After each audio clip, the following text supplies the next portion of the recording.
clips with you in it. You know, I actually gotta update that a little bit. Put some more recent stuff in there. I tend to slack a little bit on all that stuff.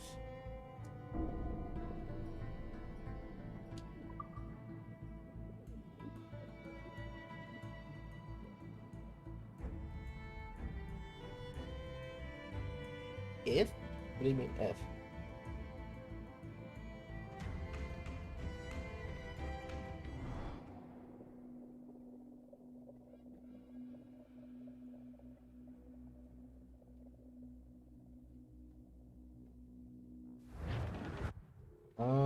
What are we gonna do here? This area is also easy, although there's a lot of stuff to do here. I think for now, I'll just clear out the islands.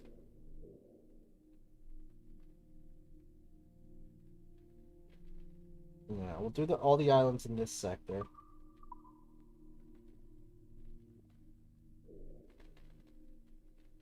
Mm.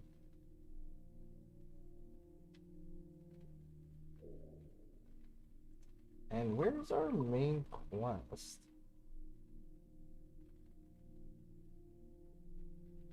Oh, it's up here. Alright, that kind of works. So let's do the islands and then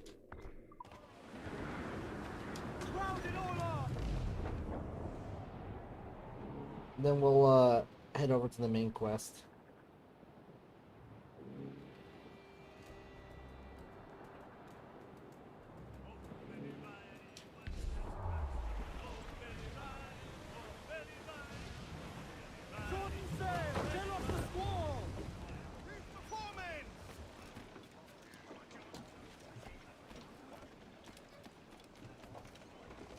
While we're at it, let's go ahead and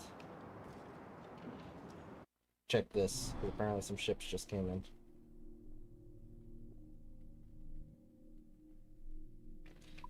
Add that. Add that.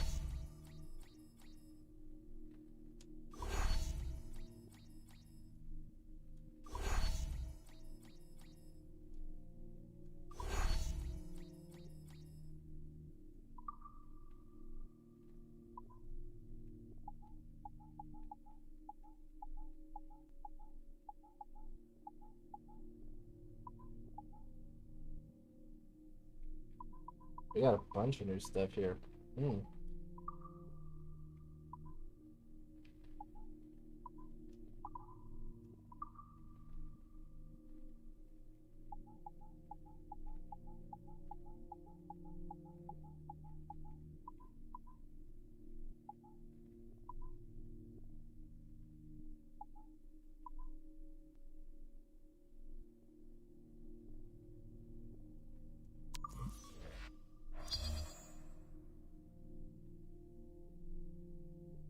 Alright, let's do this.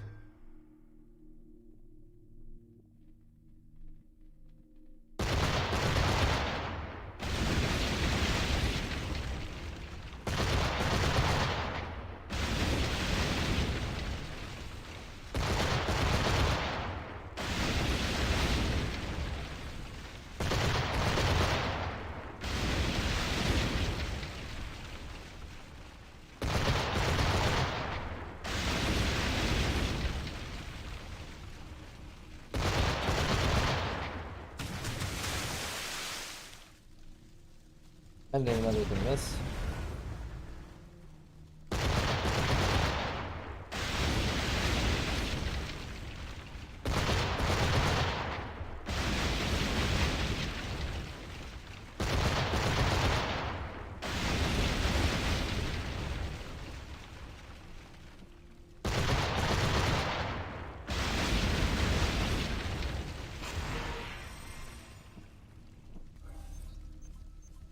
Very nice.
Okay.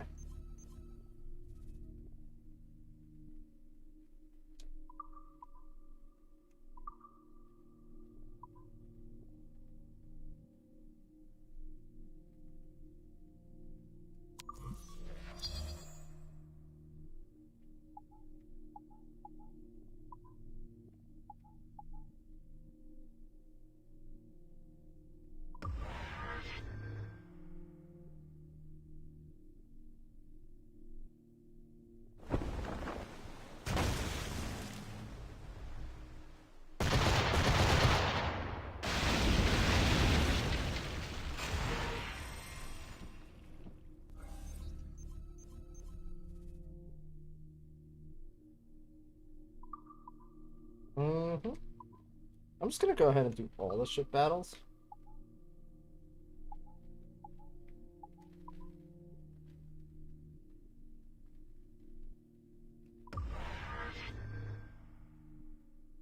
Just for the diamonds, and I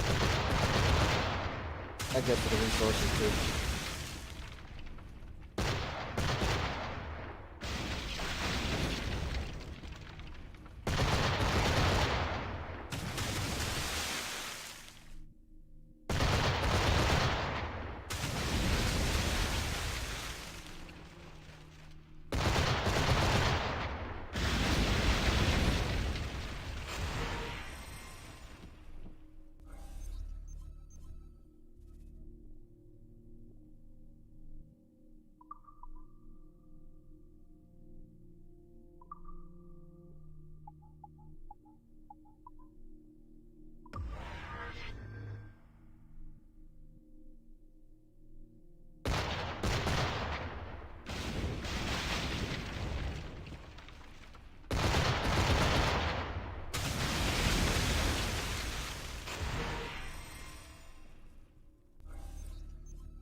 Very good.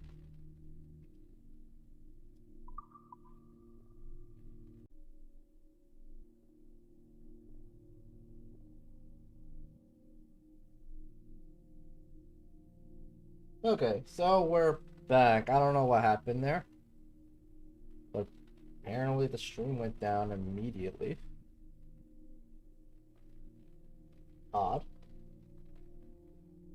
You didn't really miss much. We've been just basically doing ship battles here.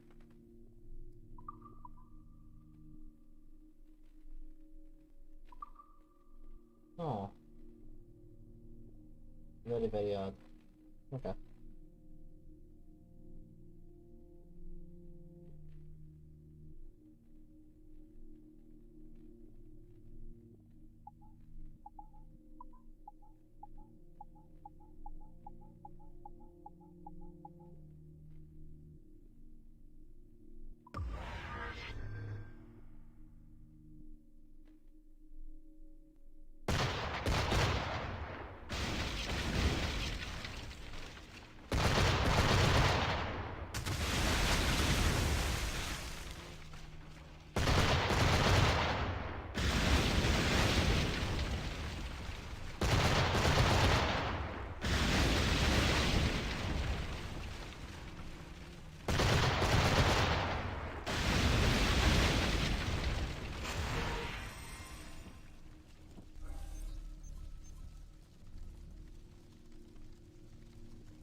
Mm-hmm. Okay. Oh, this frigate can take him.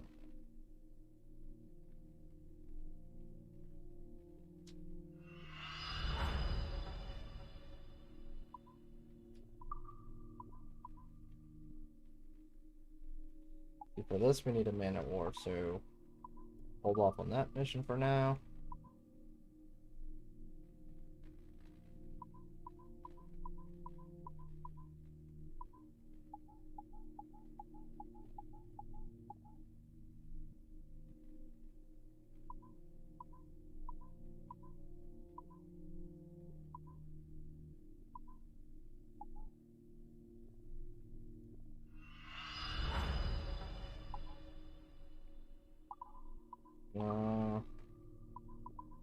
Then we have these, which are all cooldown.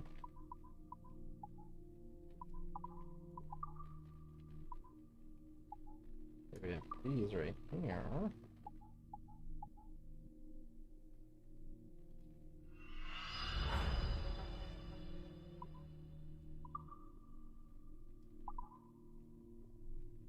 Oh, this one requires a man at work too. Okay.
Perfect. Okay. Another one?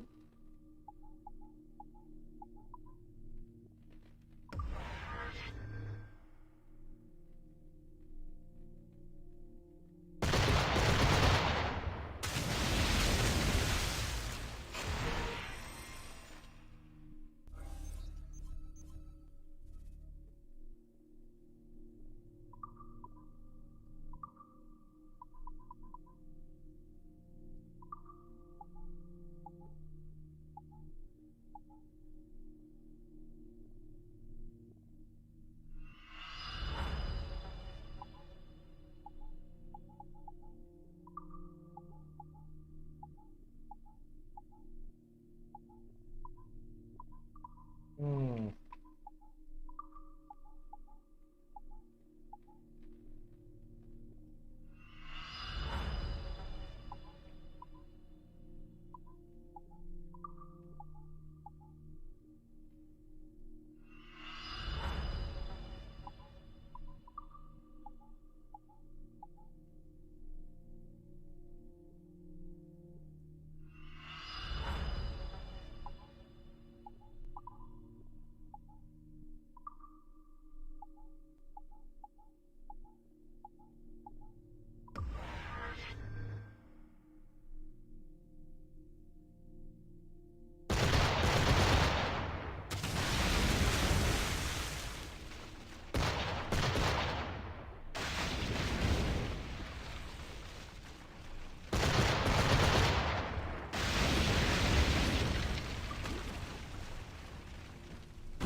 Sweet, you got another fire barrel too.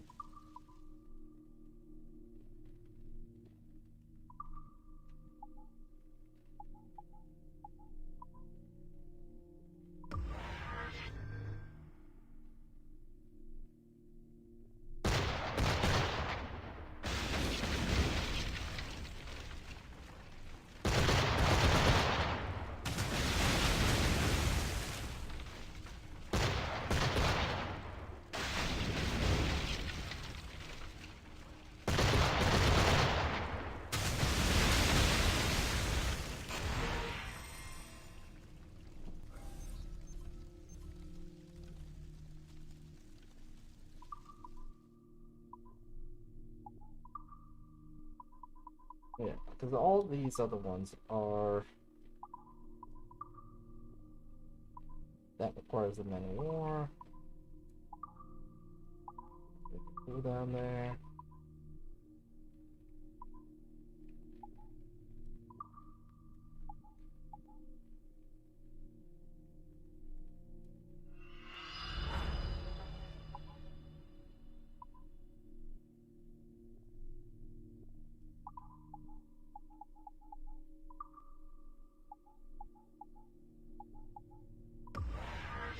Let's get these out of the way. And then we'll send out the rest of the ship.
Okay.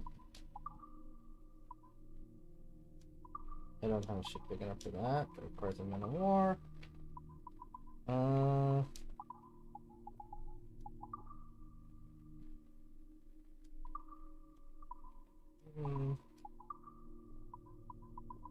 on.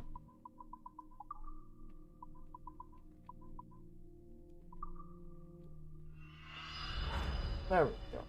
All ships sent out.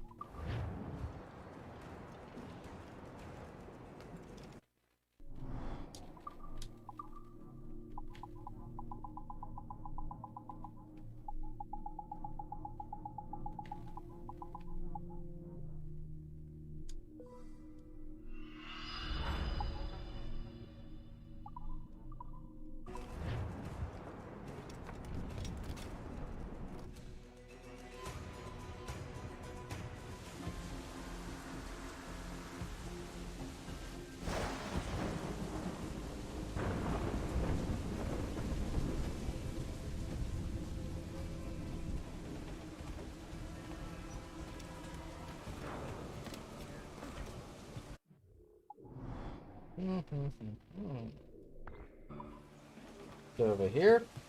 Get that.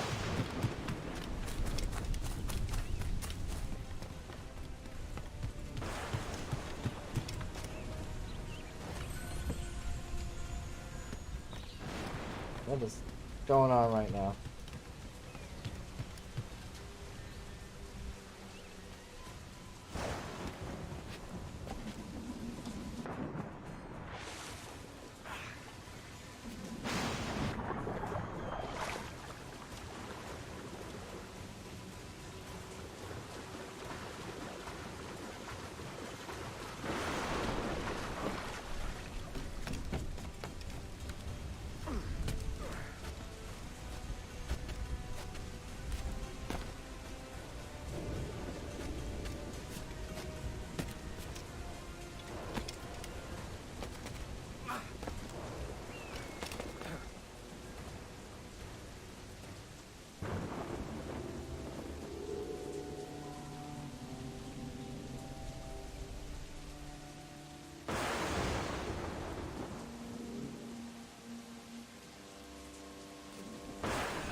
Okay, so we got that.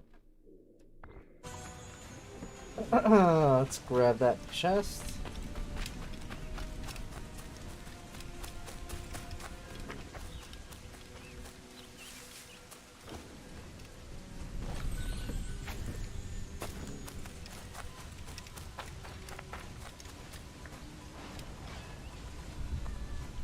That'll do. And how? 579720.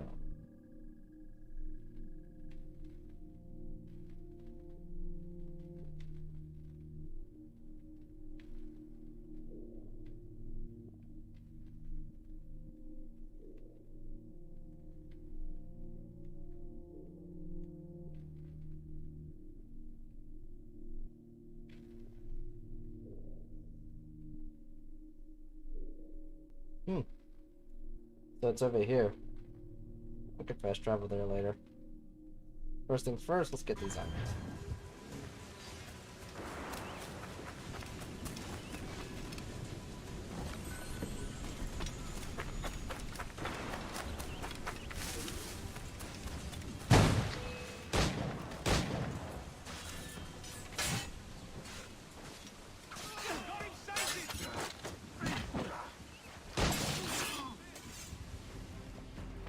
Grazie. My thanks. I'm your man now, Capitano.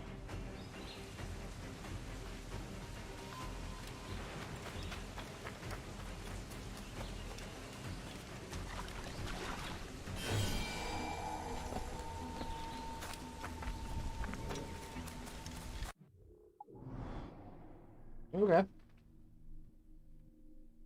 So this island is gone. And we're right next to this island, so let's go ahead and just do that.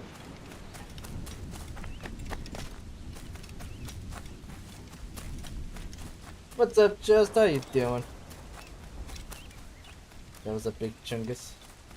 Yeah, but the bigger they are, the harder they fall.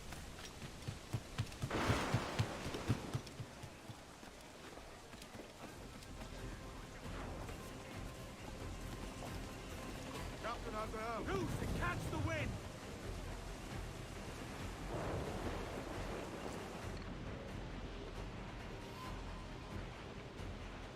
Larboard, floating booty there for the taking, sir.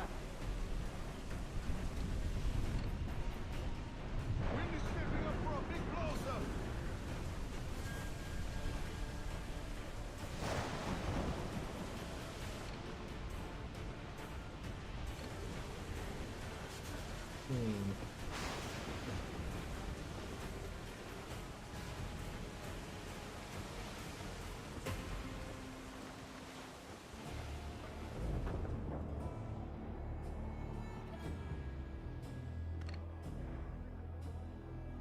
Yeah, it's just a schooner. We could take it for the, oh shoot. Further men! Reef those gallants! Get the mains free! Unfurl aloft! Man your sheets!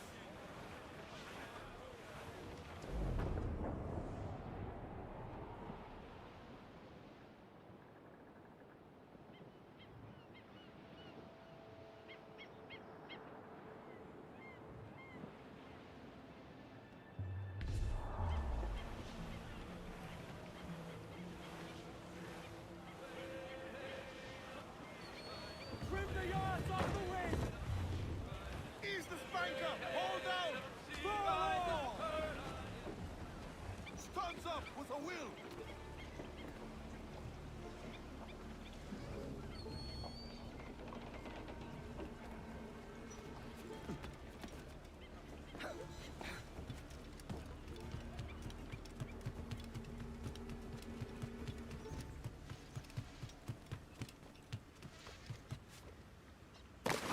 Ahoy, Captain! Need to go underground? The sporting gentleman.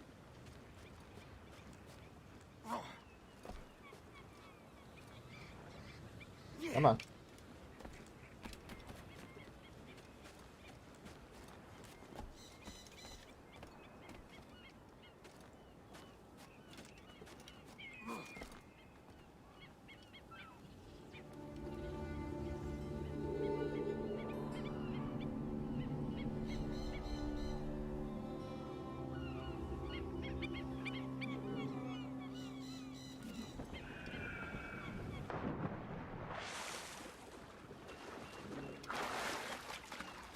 Okay. So, I can keep the heat up. For a fee. It was a lot. Oh, you need to vanish. Is he a tumbler of some sort?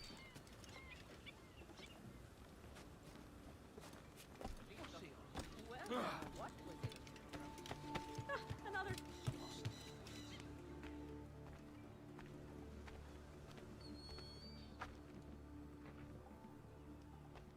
Hey.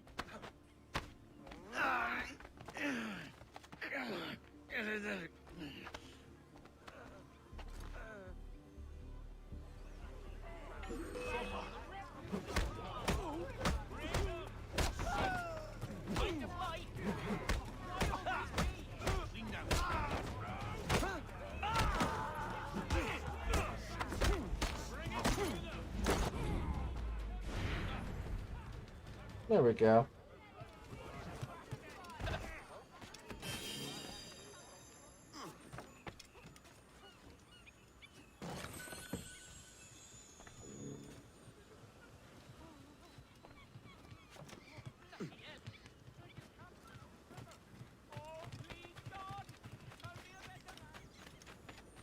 Get that.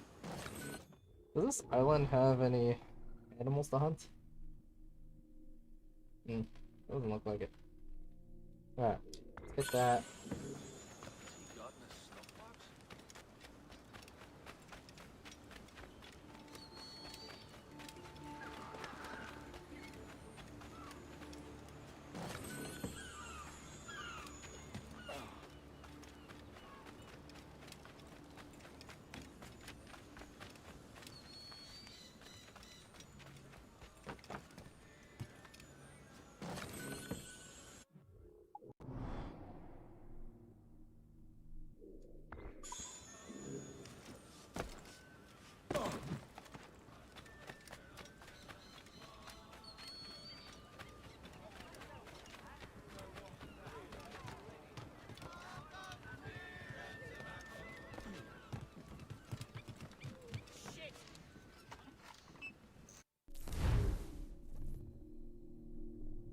Group of marauders has been spotted nearby hunting rare animals for spores. Stop them.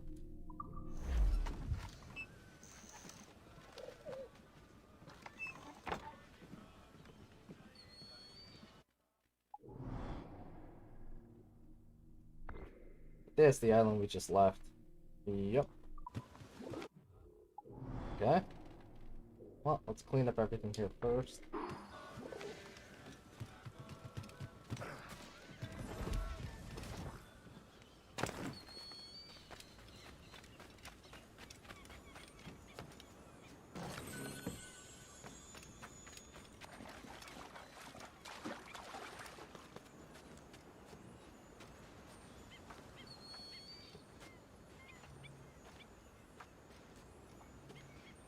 Yep. There we go.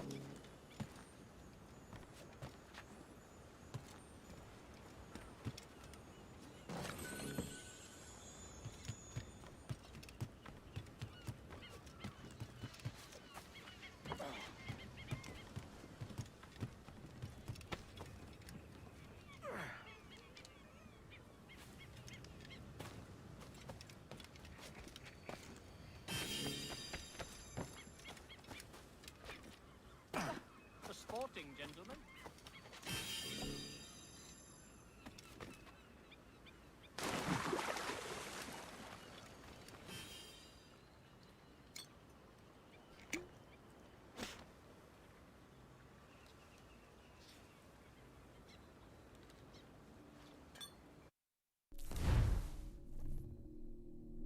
My first revere. I recall the great clarity that day of my first revere. Heretofore, I had only the sense of my bicameral mind, but on this day I was offered a glimpse as if through a window into the second buried soul, into the second life within me. I was 4 years of age, and it was a fresh autumn day. I was out with my parents upon an excursion, strolling about a place called Beacon Hill. We, having only concluded our picnicking, now ranged about the peak to take view of the city below. It was then a coolness fell upon me. The world seemed to darken and glow all at once. I fell back, landing, it seemed, into a pair of coddling arms. A voice said to me, "Go, beloved, go to your rest." As eerie as this was, a deep love suffused me. The voice went on, "Your sacrifice will not have been in vain, and though you must pass from this life, I will see you renewed, reborn to remain at my side forever." Never before, rarely since, had I felt such a depth of adoration. Then the skies cleared and the world lighted, and I woke supine with my parents looming over me, calling my name.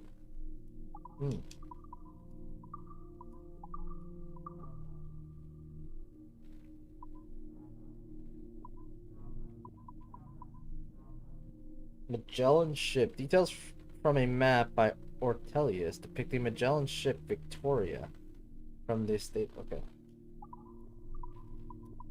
Who's new here? Annie Bonny. Born in 1702 Ireland, Annie was barely a teen when she left her native Cork of Ireland for the British colonies, and by 16 she was en route to West Indies at side of her new husband, Mr. Jack Bonny, a gentle but sturdy young man in his early 20s. The pair arrived in Nassau in April of 1716, settling down with an unclear idea of what shape their lives might take. Jack eventually found work on one of the small plantations there, while Annie cultivated her ability to loaf and daydream. Unfortunately, her beauty's aloofness and her incredible indifference to propriety made her the object of more romantic attention than she had ever known or cared for. Within a year of arriving in Nassau, the Bonnies' marriage was in shambles, a union only in name. While Jack disappeared further into his work, Annie grew more confident and sociable, eventually taking a job as a barmaid at the popular Old Avery Tavern in the center of Nassau. And though she took on a few lovers in the next few years, it was mostly out of envy and spite that the rabble of Nassau branded Annie a harlot and a tease. But with no high society to shun or shame her, Annie's desirability only increased on the strength of these rumors. Tread very carefully here, and triple check any racy footage you get. 18 or older, no exceptions.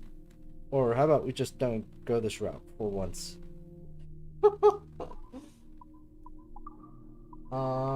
There's another one here. What else is new here?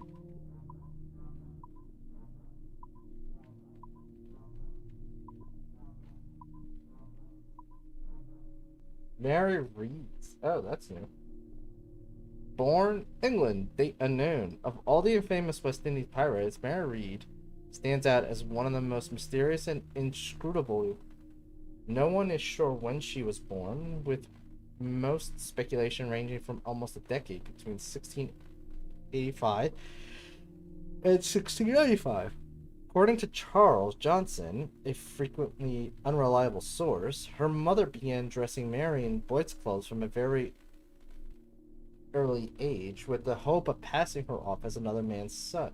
Not sure how this will play with average audience. Have we ever done a marketing survey on cross-dressers? In her teens, Mary evidently harnessed her skills for the skies to secure a job aboard a ship. Taking to sea, she worked her way forward until she found a position in the British Navy. Still disguised as a man, she saw action in battle, though owing to the conflicting reports of her birth, we cannot be certain of the battle. It was during these skirmishes that Mary met her first husband, so the author of the General History of Pirates claims, a Flemish soldier who had eventually fought beside her. But this union was not fated to remain intact, as Mary's husband was killed soon after their marriage. With few reasons to remain in Europe, Mary sailed for the West Indies. It is unclear what transpired in the years following, It's almost certain that she resumed the practice of dressing as a man. We also assume Mary continued working aboard ships, improving her skills as a sailor and swordsman. By 1715 or 1716, it was likely she had visited her fellow sailors in Nassau, though perhaps not for the same reasons.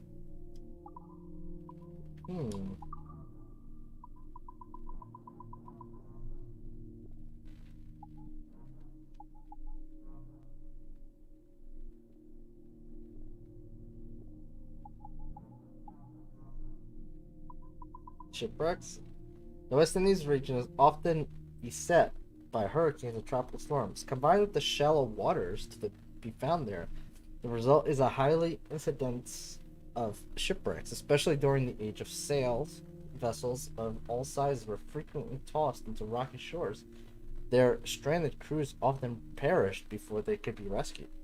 Note, the most famous shipwreck here was when 10 treasure-laden Spanish ships got blown onto the coast in Florida in 1715. All and sundry came from all over the region to see if they could pick up some pieces of eight in the sand.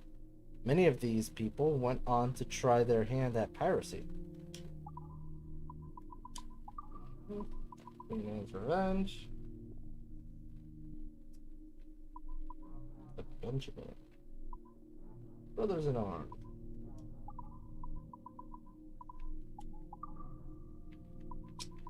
Drum. Military drum displaying royal symbol used to provide a marching cannons.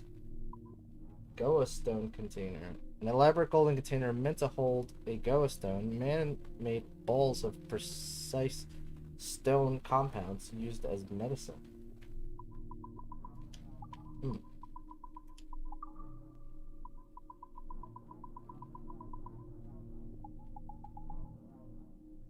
The moray eel, living in rocky shorelines and coral reefs throughout the Bahamas, Caribbean Sea, and Florida Keys, extended southward to the south of Brazil. The moray eel hides in rocky crevices by day. It forages for food by night. The greenish hue of the body is due to a layer of mucus that protects the eel from parasites. Moray eels are benign to humans, but will bite if surprised or touched. Consumption of the eel's flesh can lead to ciguatera poisoning in humans. Oh, poisonous.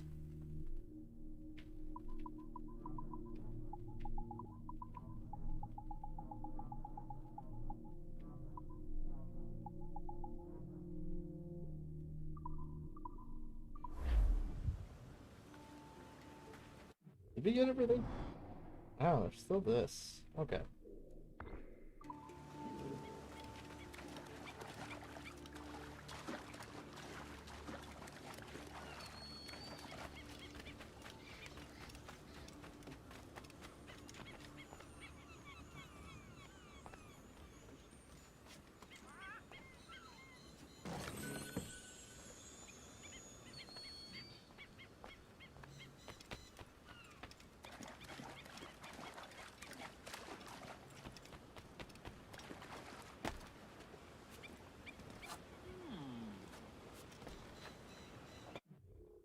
Okay, so we're done with this place, right?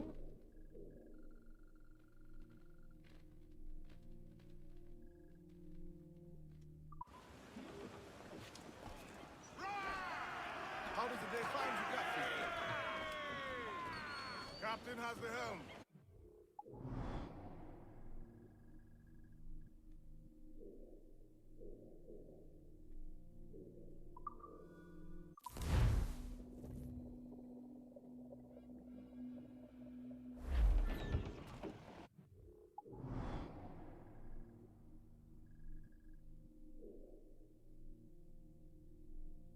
Alright, the contracts.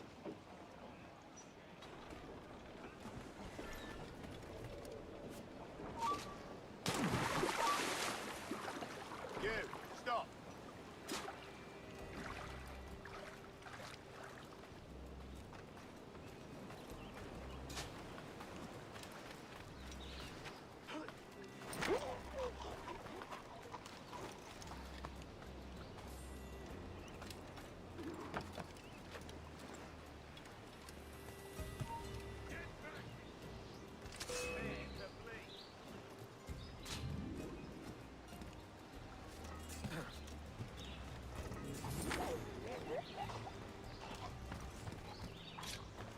Didn't even notice that was my target.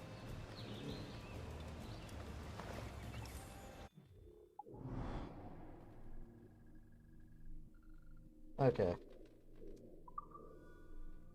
Go over there real quick.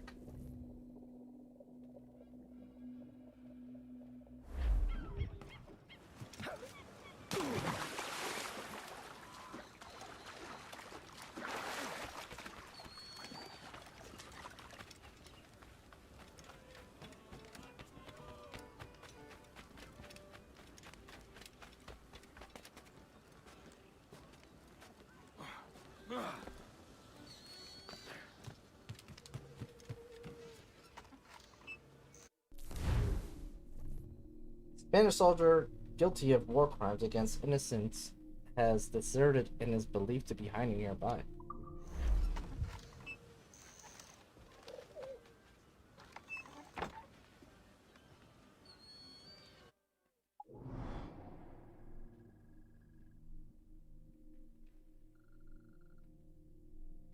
Okay, we can fast travel there.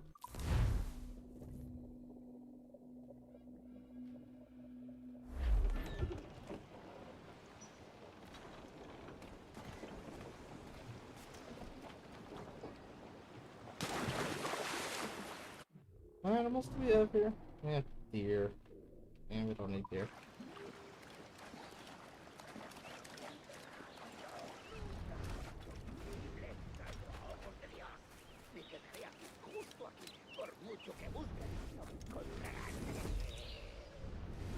Son una banda de monos que solo sabe rascarse el culo.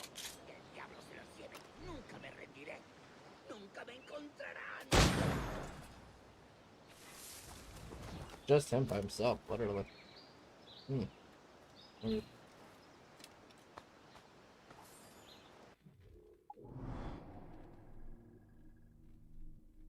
Alrighty.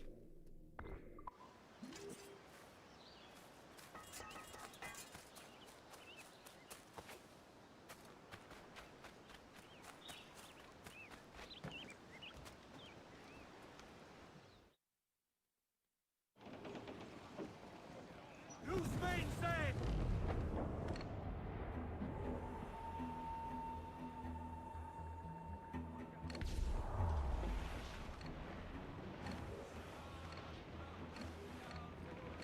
The bearing down on land, Captain.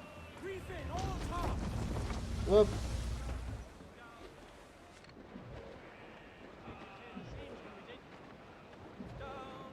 I don't want to attack these ships.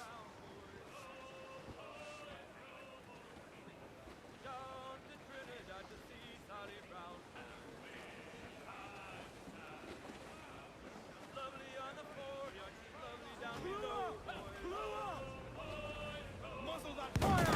Nurbothecat! On your mark, Captain. Whole place shot there. Ready to deploy yourself! Yo, heave ho! Heave!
Okay.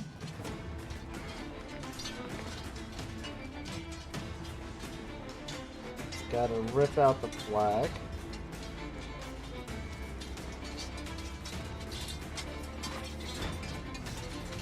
Alright. Nice.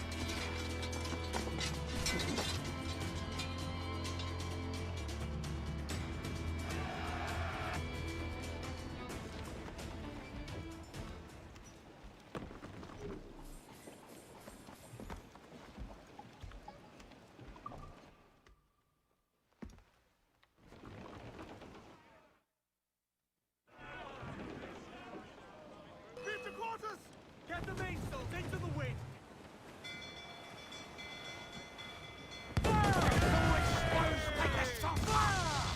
Awaiting orders, sir! Fire! Brace yourselves! Fire! Take the shot, sir! Clues down! Handsome wind! Man's loose! Do you have the news?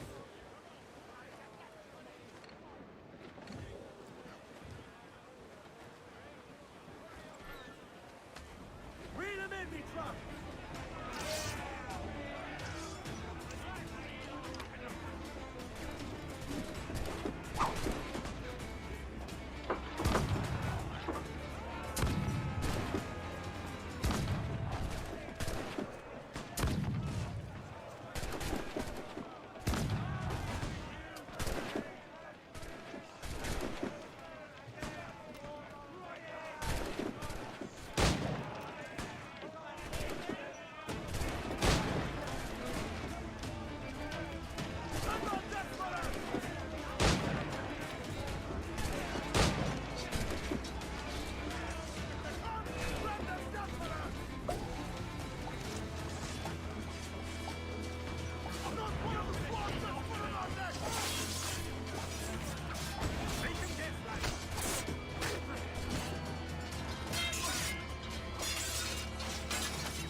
There we go. Now we send this also.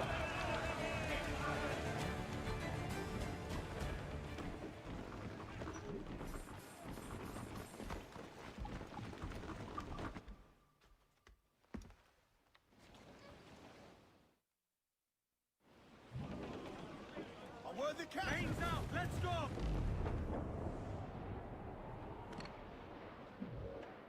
It's not worth it.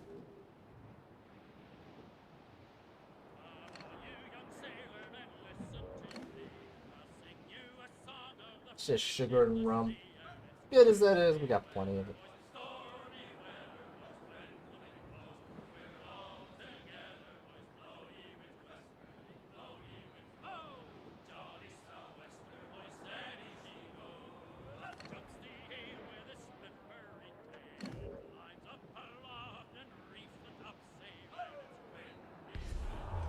Now's all but me! Full for all your work!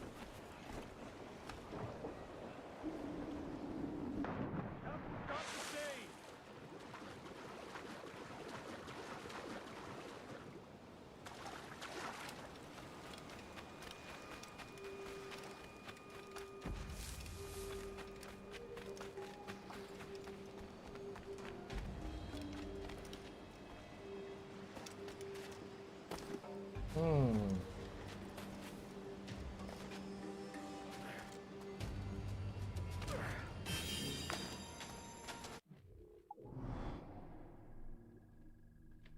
Okay.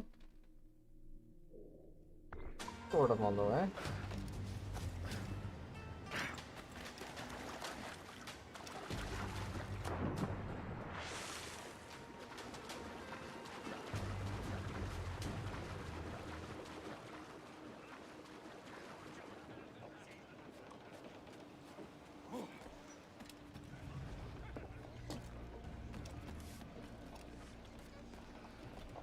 Captain's at the helm.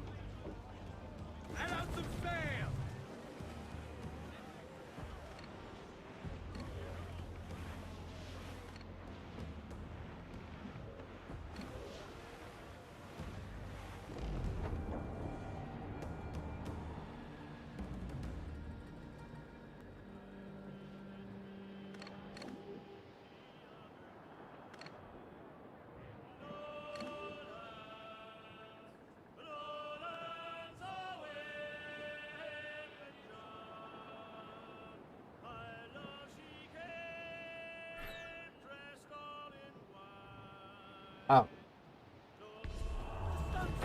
Not expecting that kind of a sea shanty. Ahoy aloft! Bring it all in!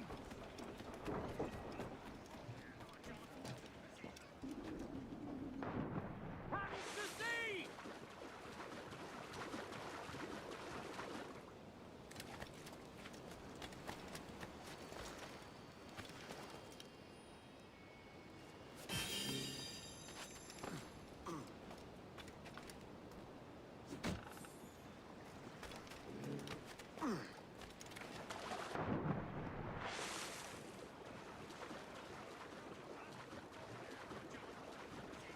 We have so much money. Oh, you know what's one thing I totally forgot about? We gotta do that. We gotta swing by the pirate cove and do some upgrading there. Captain's trick. Alright, last island to check out in this sector. And from Wooden metal.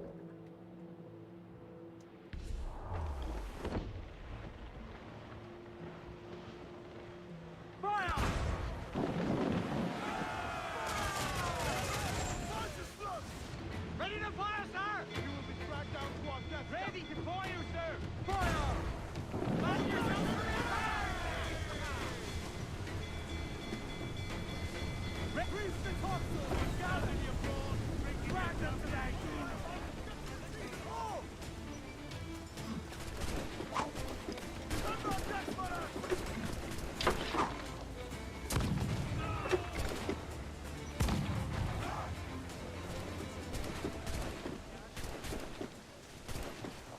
Do not let them board us!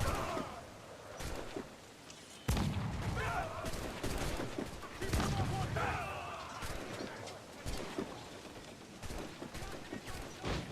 Beat them back!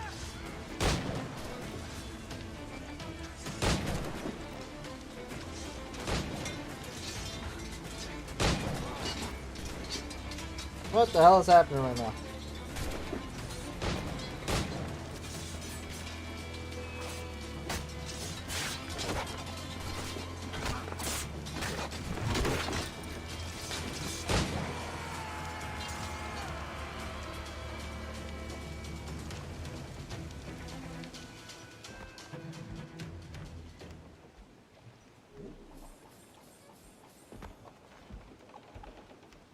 Send it over, why not?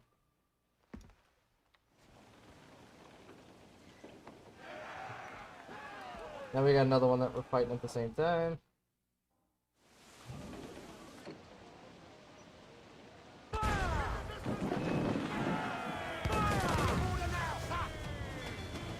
Blues down! Handsome wind!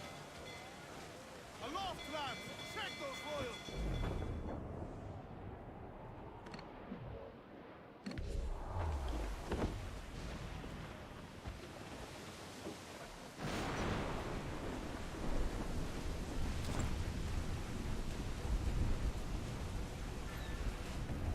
Pull!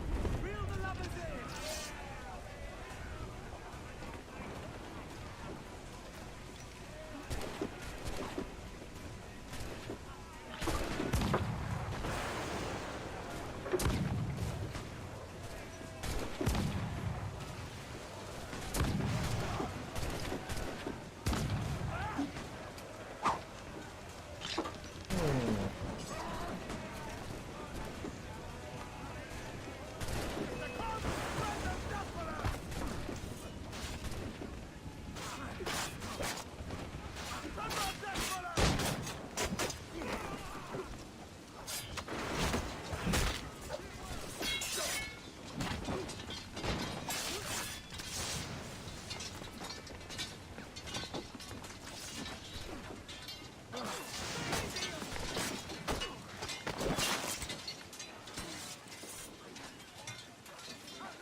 Oh, son of a gun.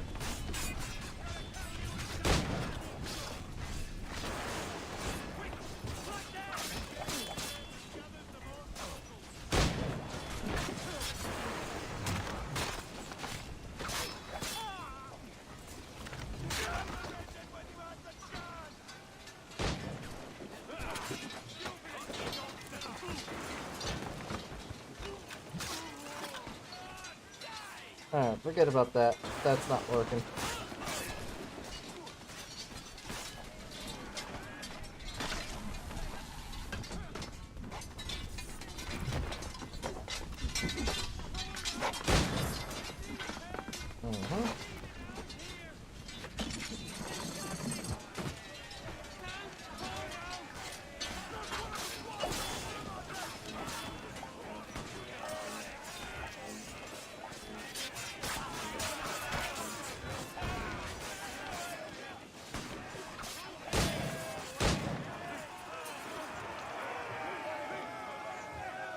There we go.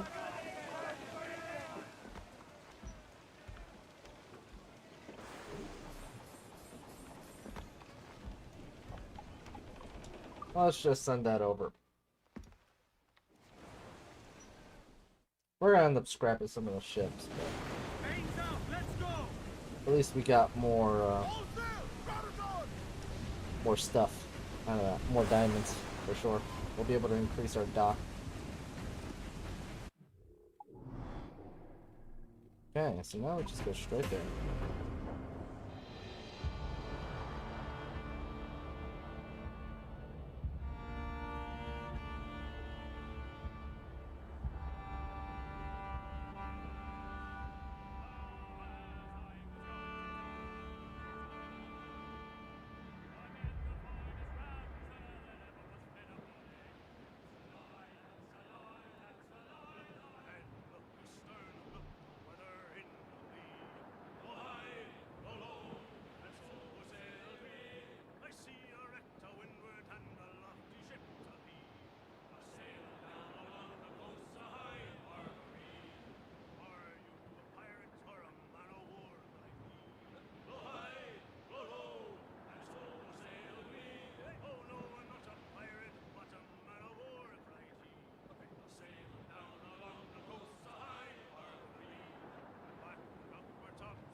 Black Island, travel to this location. Yeah, let's go check it out.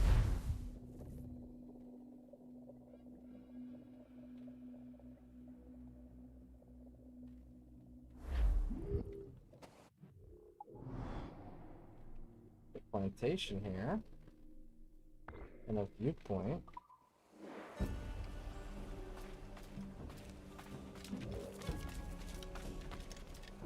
Find Morgan's treasure.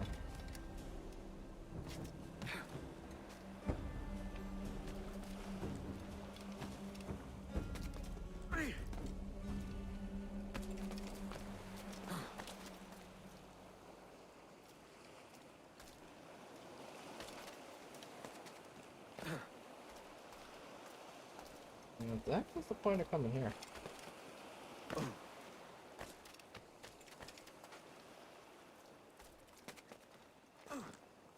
I don't know.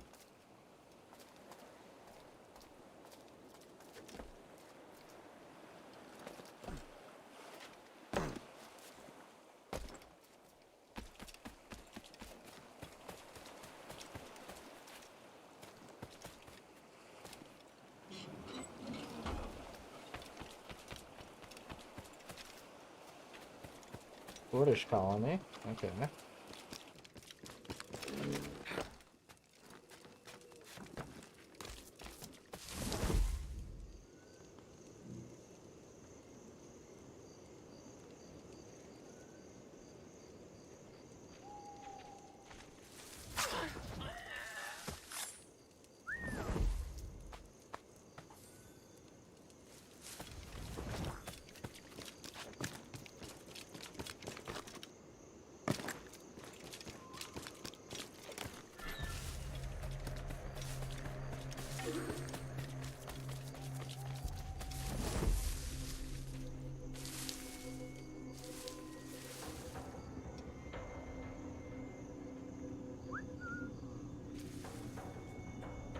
Ah, piss on it.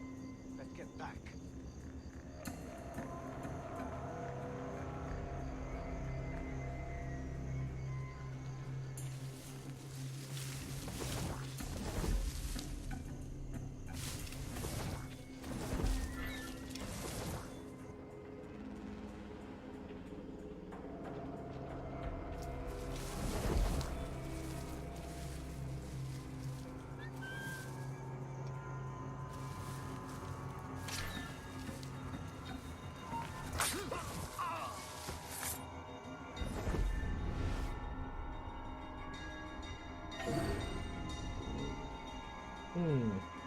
Okay.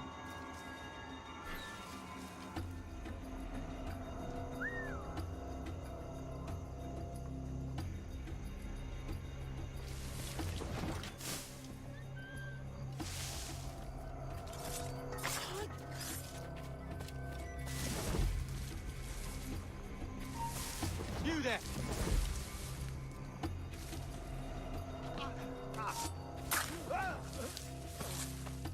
Perfect. Came right to me.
Okay. Get that.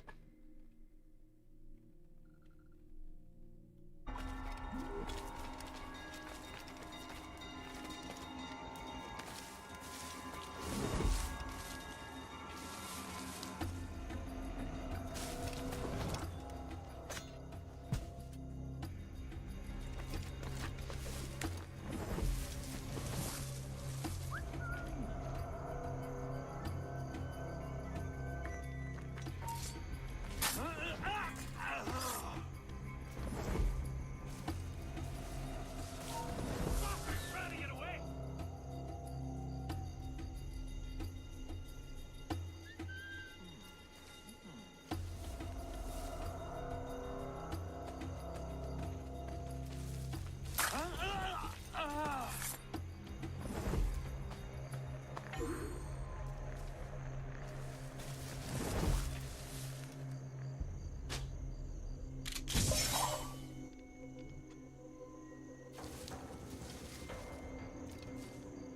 Can't aim it. Interesting.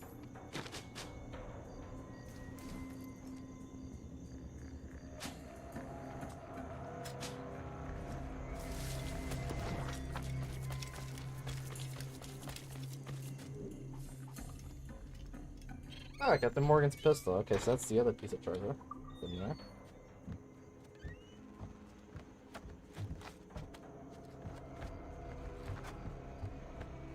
Funny thing is, we got rum. That's all we got out of that. Rum.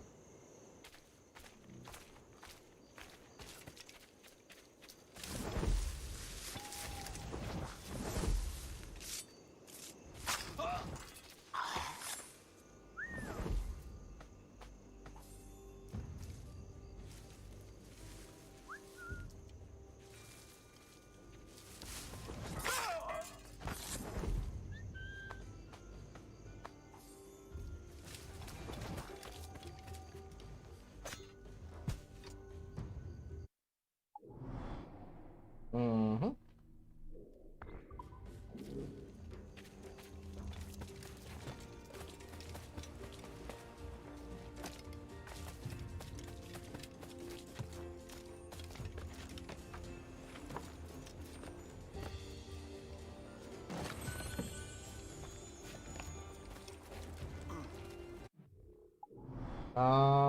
And let's go over here.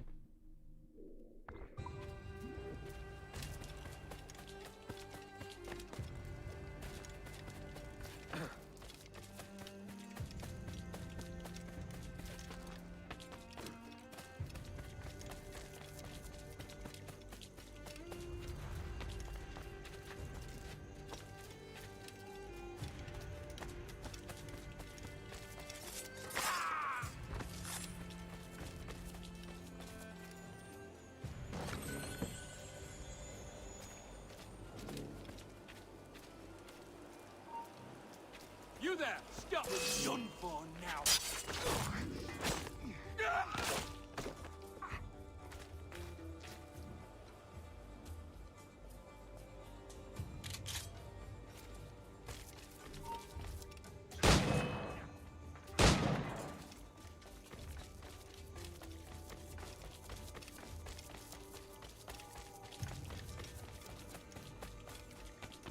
There was a ship around here, no? Guess not. Thought I saw something that could let me. Yeah. Quick exit.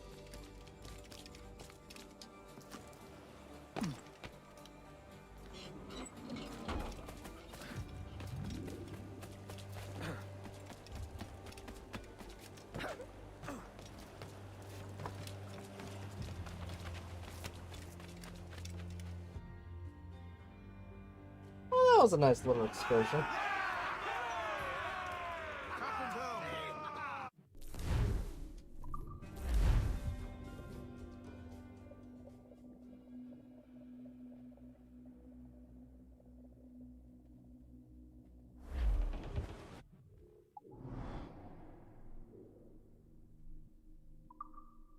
How strange.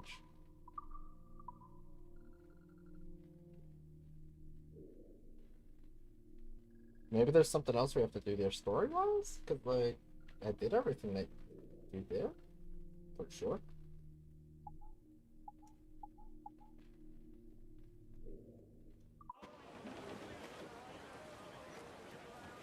Hmm. Strange. I don't know. I would have thought that that would have, like, lit up like this. To show that we've gotten everything there. But now I don't know. Wreck survivor here, sir!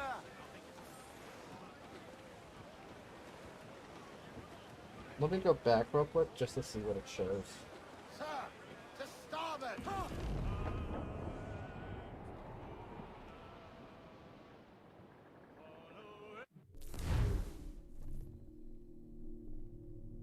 Yeah. Okay. That's fine.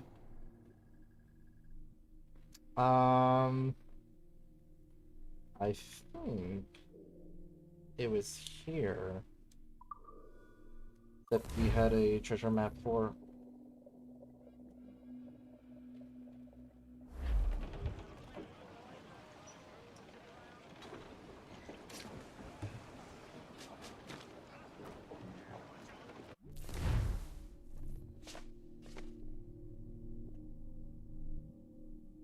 Oh.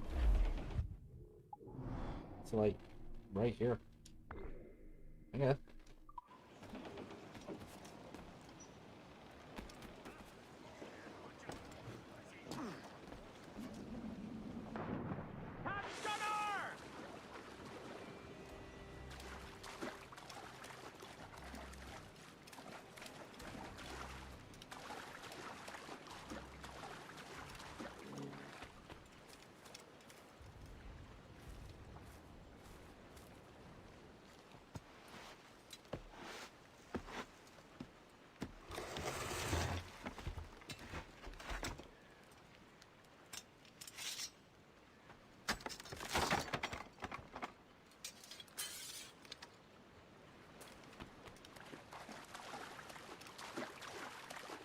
Nice.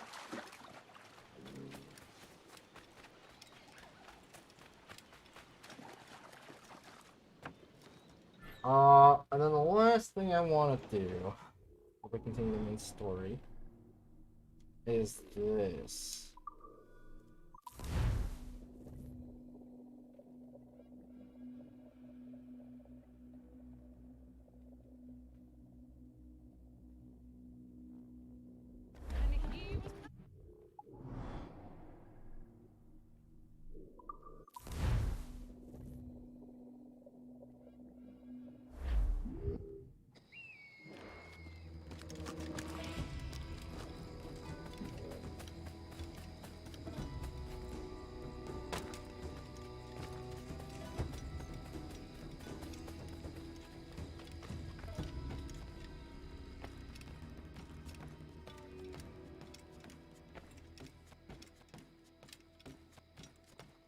This still doesn't quite feel like home.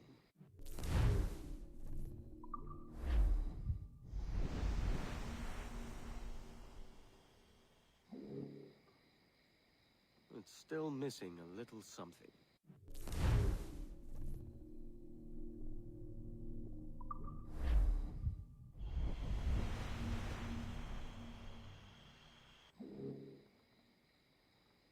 Now, what could I add to make it perfect?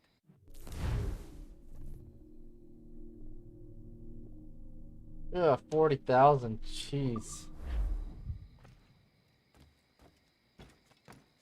Amazing that the facade was cheaper than that.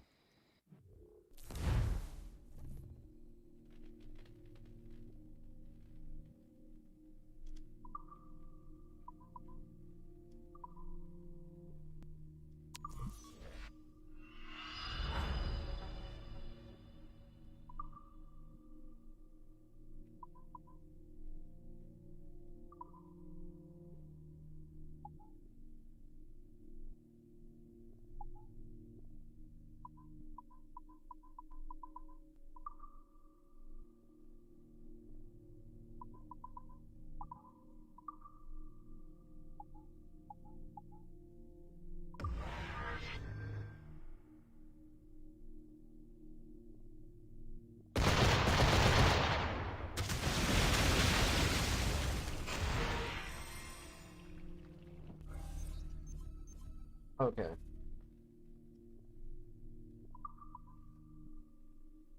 How much do we need to do another upgrade? 3,000. Oof.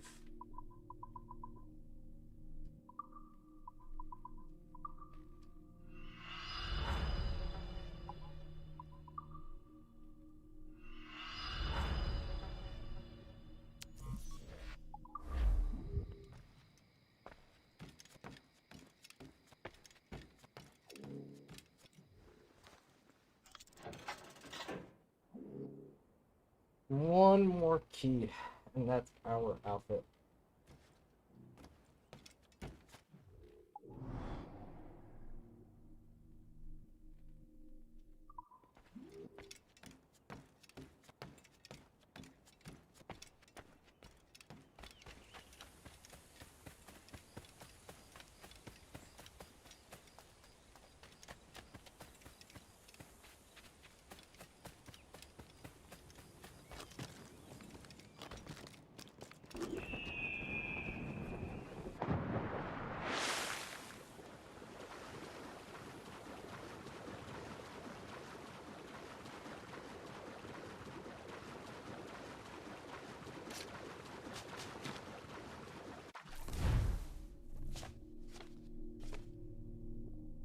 Go to 44.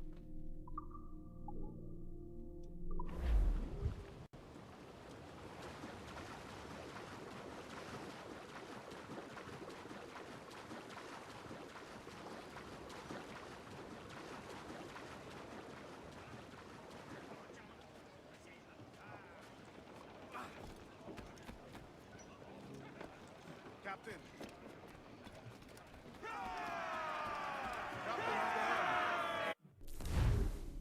Alright, fast travel menu. Where are we going?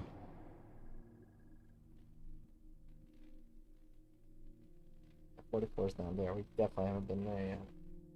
Alright,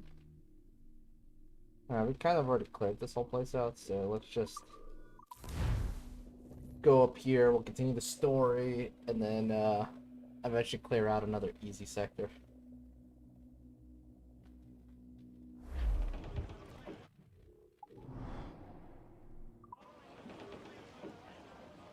Get the mainsails into the wind! Stunsails, let's ride this squall!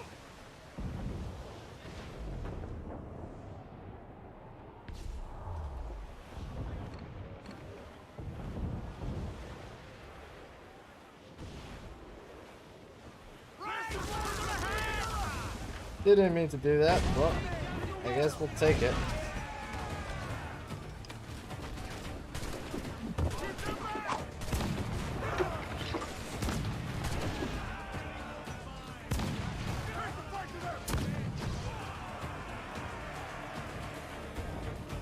We'll just send it to the fleet. Turn into diamonds.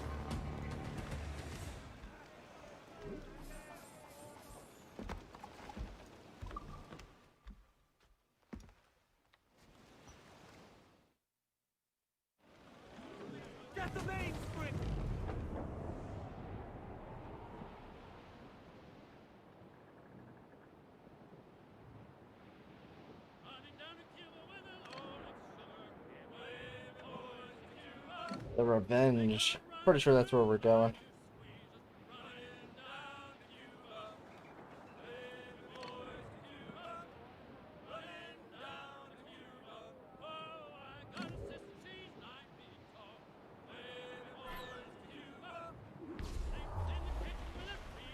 Toast the royal top!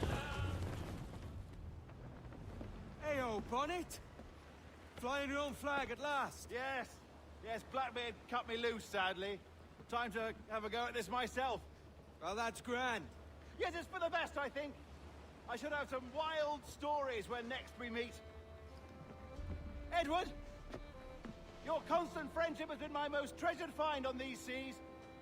Well above gold and silver and rum, I prize the courage you have inspired in me this year. Thank you, sir.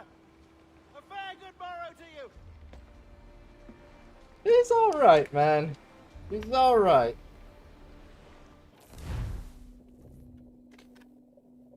He's probably gonna die. He's alright.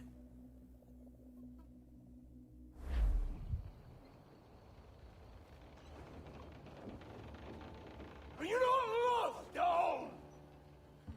Are you not wanted by your wives, and families, and countrymen?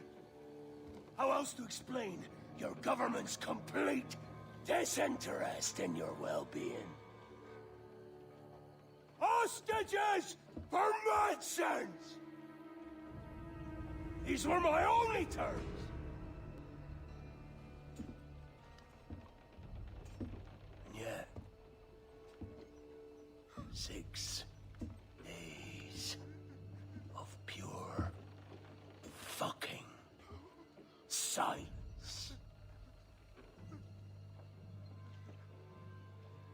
So I must conclude that you men are the pariahs of Charlestown, and I would profit better by using your organs for chum and your bones for char.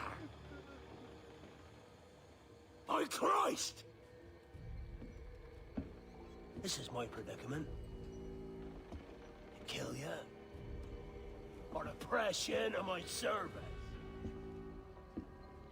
It's a decision I'll make hardly, but not with remorse. Ahoy, Edward. What the hell are you doing, man? All of Charleston can see this mess. It's the idea. Out of range, but well in sight. So where's the medicine? We sent a party ashore to partner with the governor. That were a week ago. No noise since. I'll handle it. Give me a day. Blackbeard's going real crazy right now.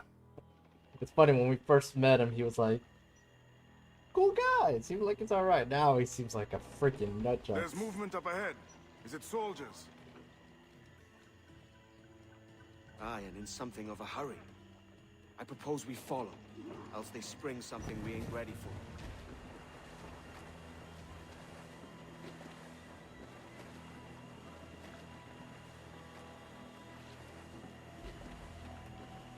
What's your thinking? Blackbeard's been at this 8 days already. So it's a good bet someone out there has prepared the medicines, just in case. Ah, but they're stalling. Thinking up ways to avoid paying it out. Aye, so let's find where they've gathered and hope for the best. Come off the wind, someone. Careful, Captain. We're drifting close to a watchtower. Loose the stunts.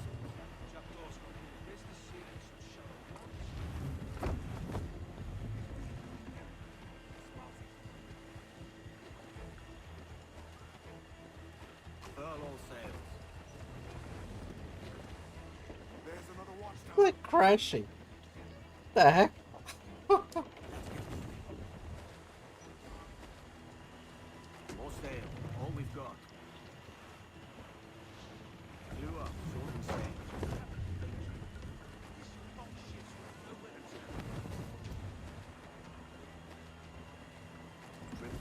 Keep her half sail, Captain. Speed will do us no favors here. Careful with the banks. We cannot pass them undetected, Captain. And there is no other way. There's always another way. All stop!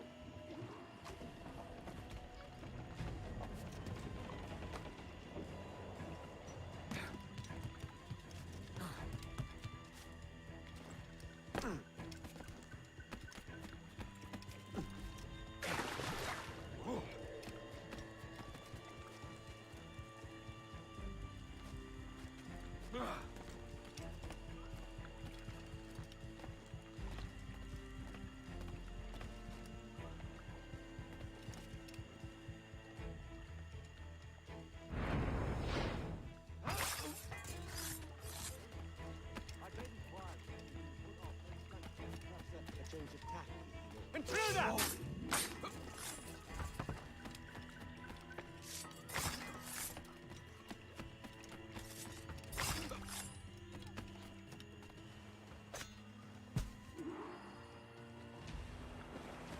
Yeah.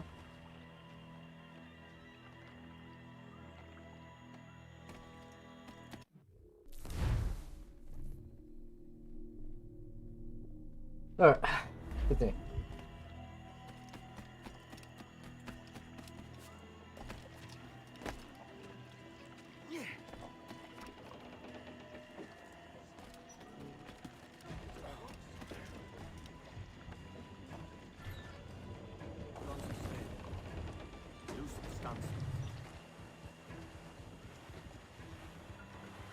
I see them. Over there.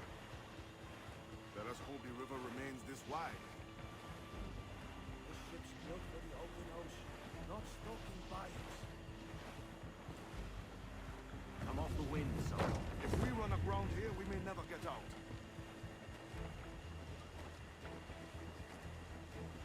Be sure they don't spy us trailing them. More sail. All we've got. Steady as she goes, Captain. Ease the trail. Move the tops. Douse them all. They're getting away, Captain. Then I'll have to go on without her.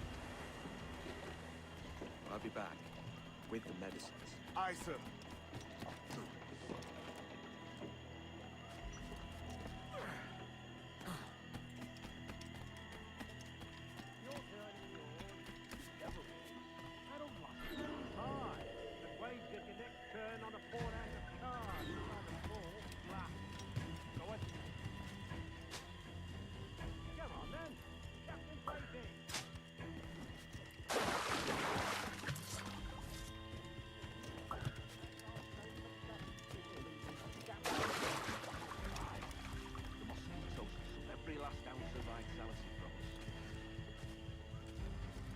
True what they say about blackmail.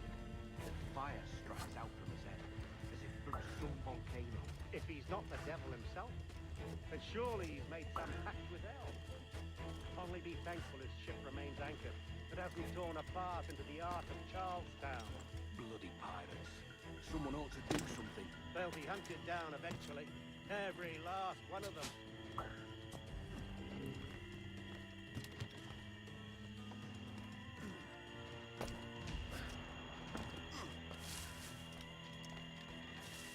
Who's that there? Two old gators come for their supper. Right, no mucker. Warm tonight, isn't it? We'll talk about our weather another time, mate. Bit of a hurry.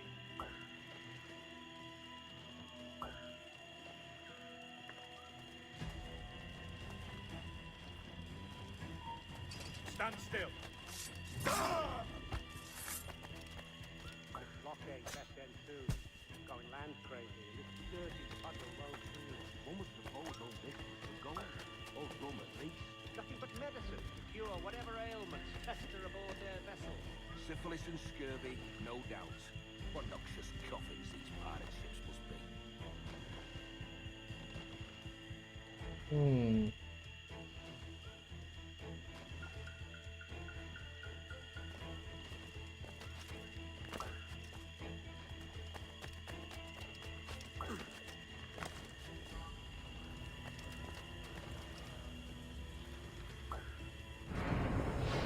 Seen any crocodiles?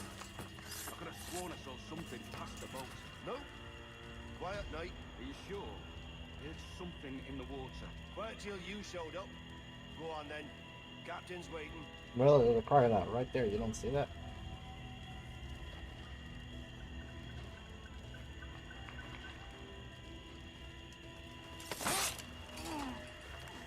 Almost there.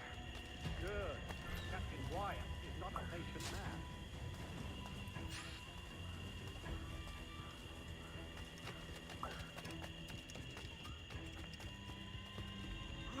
Hello!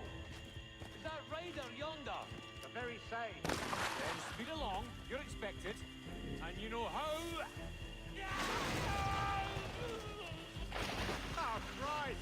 He took him! He took him! I told you! Just row! For God's sakes, row! I told you there was something, didn't I tell you? Oh, God.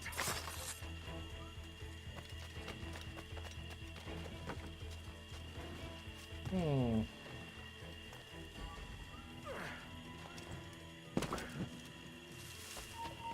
Stop there.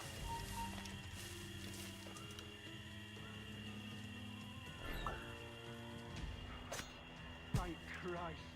I thought we'd never make it.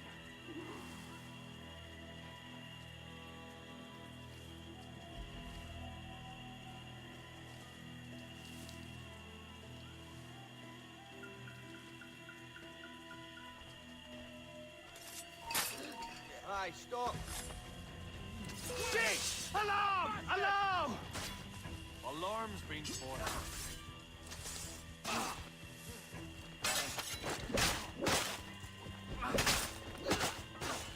Thankfully, I'm out of their range. Now, here's hoping they don't actually walk through here, though. I apologize. There was an accident. Private Simon. This crocodile. Don't care about your accidents. What's the word from the harbor, soldier? Speak. No change, sir. They're holding fast, but are yet to kill or maim any of the captives, near as we can tell. Perhaps it's time to... To surrender? I've been entrusted with the affairs of the town, and I do not intend to bow to the demands of a pirate, no matter how fierce his reputation. Yes, sir. As long as the supply key is with me, no man shall touch that medicine. May plague and calamity strike them all. Bloody idiot. What? Pirates! The ship's here! Pirates! Goddamn Fall Blackbeard back couldn't to wait. the mansion!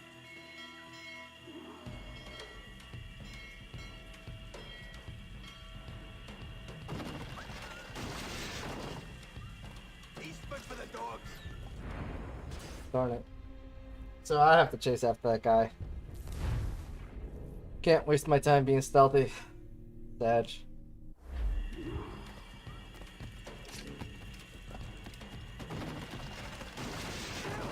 Kill him!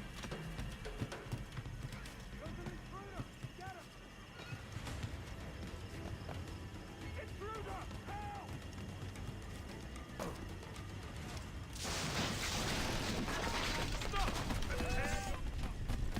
You're in my sight! Clear shot!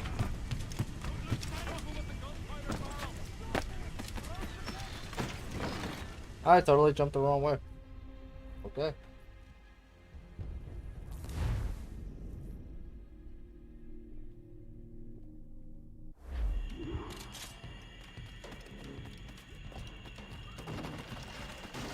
Somebody shoot him!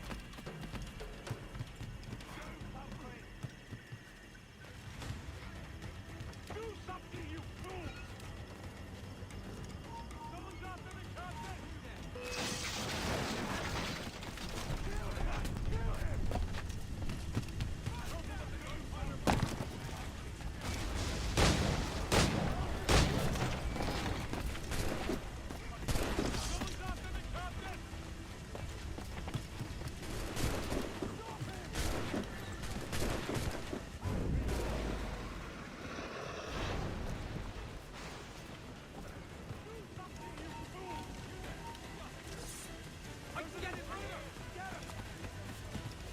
What the hell? Hey!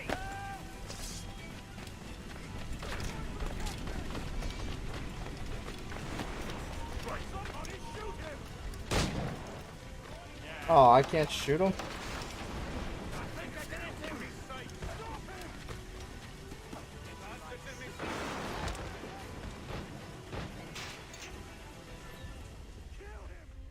not right. I like shot him and he just like walked it off.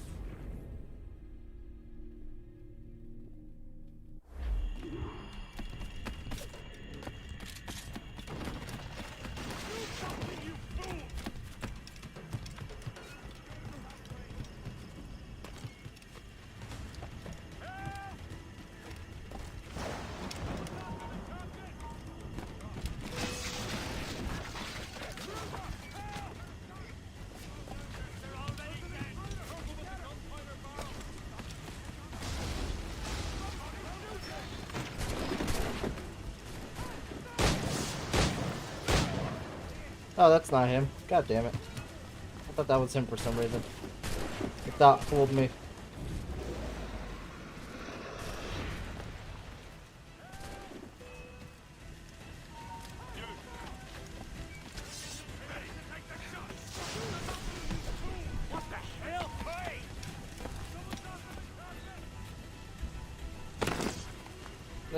God damn it.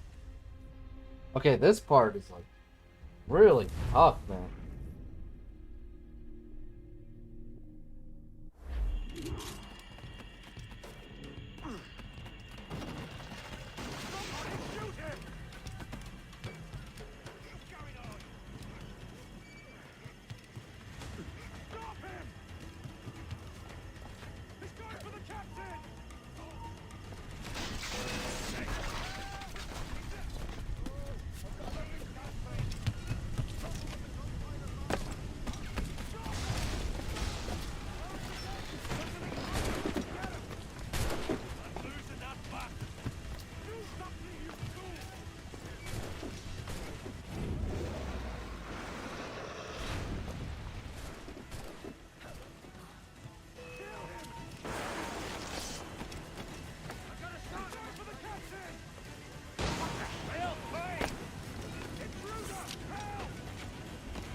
There we go. Oh God!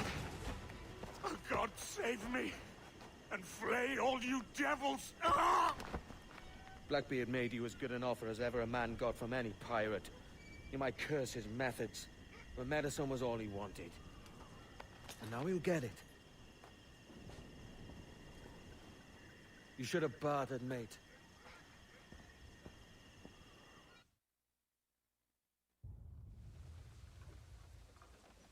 He has returned, Captain!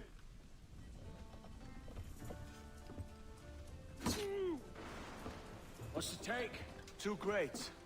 And the means for mixing additional doses. That's right thinking. Precious little of that these days. You hear that, Mr. Rags? My young friend returns with offerings and so saves your scrawny neck. Will you not thank him? I don't think he can be in a position. We should quit these waters, Thatch. The governor, he's bound to muster more soldiers. You go on ahead. I got some business in the north. You're done, aren't you? Giving up on us. On Nassau. Look, lad. I'm late into my 4th decade on this earth. And if I don't find some means to make the 5th quiet and cozy voyage, I'd rather sink to the devil's doorstep than call myself captain another year. We'll meet again, lad. In this world. Or the one below. Blackbeard's retiring. Do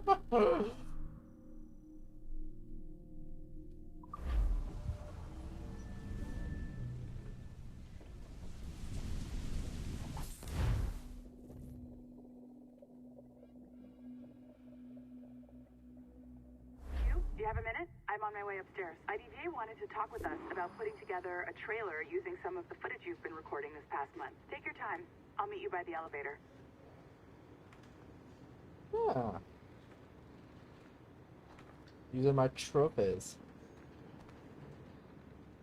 For jobs well done.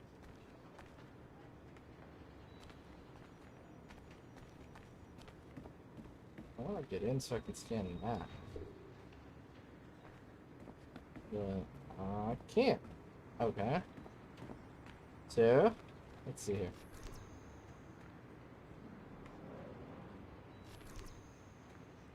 Computer we can hack.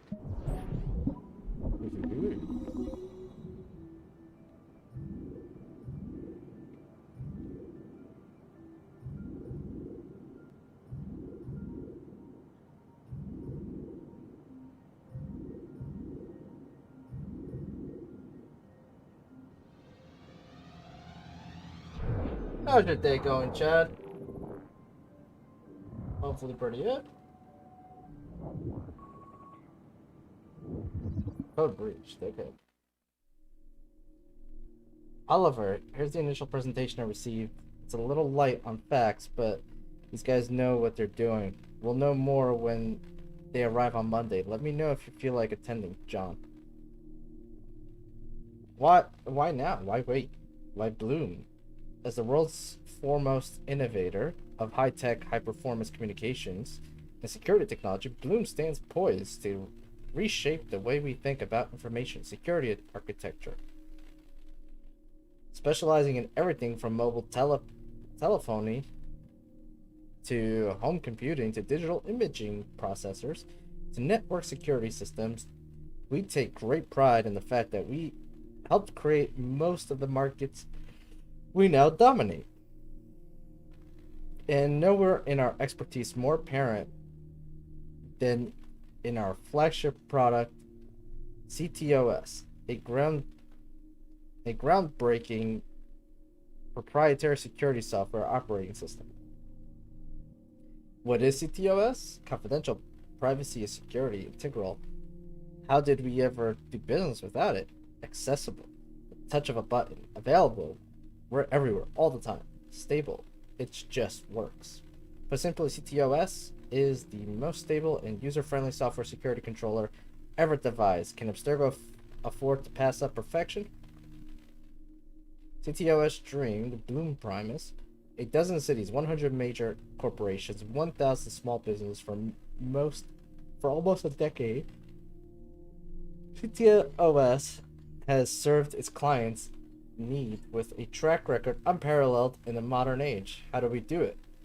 Durable, ultralight HD cameras, ultra-speed fiber optic networking, proprietary facial recognition software, multiple fail-safe data centers, cloud-compatible intelligence, sharing 24-hour customer support and service.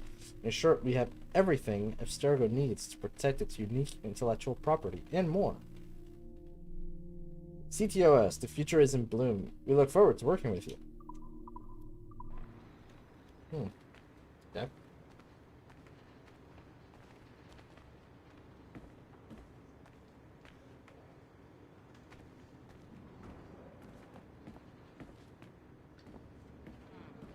Not quite the same. So there's somebody there. Here. What about the other side? That's our thing. Okay, cool. Aw, here's another one we can hack.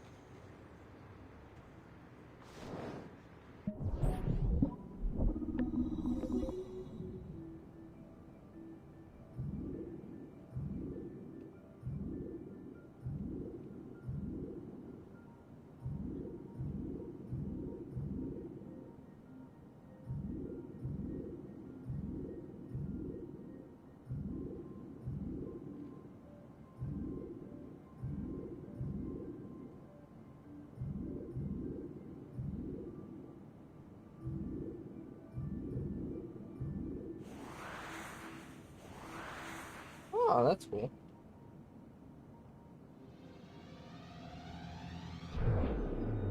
You just woke up. Wow. Well, you do work night shift, isn't that right?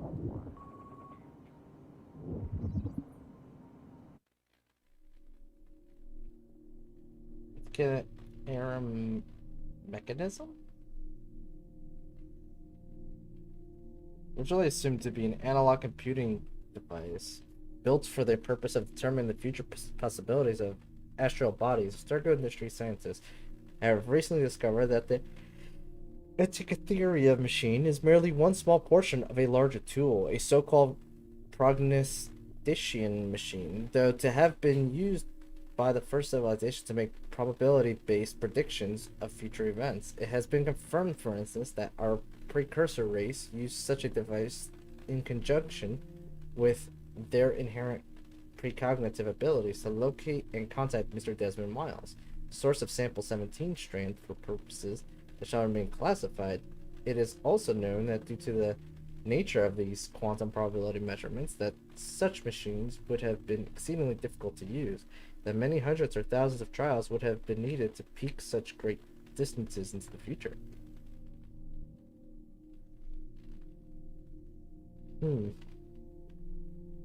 Baghdad Battery. A mystery that has puzzled scientists for decades. The Baghdad Battery ultimate secret has finally been discovered. This year, researchers of Aspergo Industries determined that these batteries contain, at one time, a synthetic precursor element capable of producing power by harnessing energy generated by the passage of time, eerily similar to what theoretical physicists have called time crystals.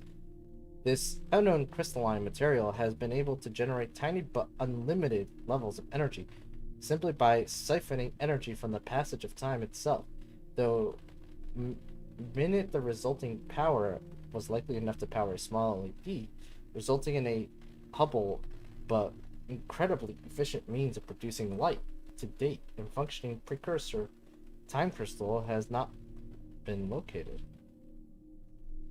Oh, this is the other thing. The box. Blood vials.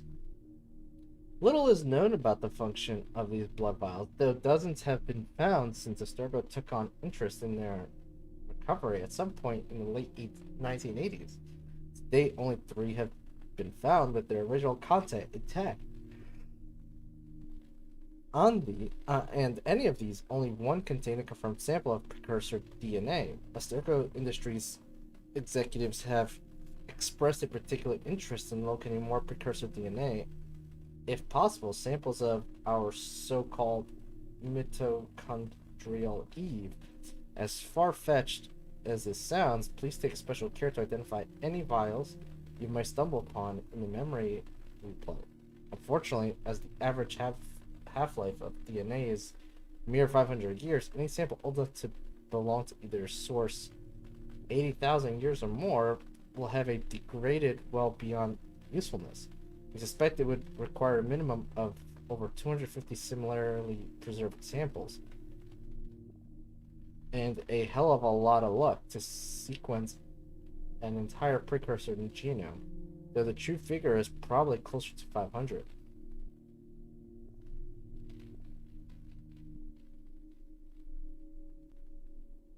Like a box inside the guy's skull? Huh? Oh, it's a crystal skull. Crystal skulls, these ancient tools have been found on a few separate occasions at alleged precursor sites throughout the world. All are communication devices to some degree, although 3 distant varieties have been discovered so far. The first crystal skull worked much like the mobile telephony device we use today. These allowed multiple node communication between all who possessed a working device. A second crystal skull was later discovered to have a record and playback function, meaning the user could record and send audiovisual messages to multiple parties as frequently as he saw fit. A third set of crystal skulls, discovered only recently, seem to have acted as passive monitoring devices, much like television and a multiple camera surveillance system setup. As yet the camera on the opposite end of the setup have not been found. It is unclear why these communication devices were designed to resemble such a macabre piece of anatomy, but we have no reason to suspect that our precursor race, as intelligent as they were, didn't occasionally fall victim to gaudy fashion.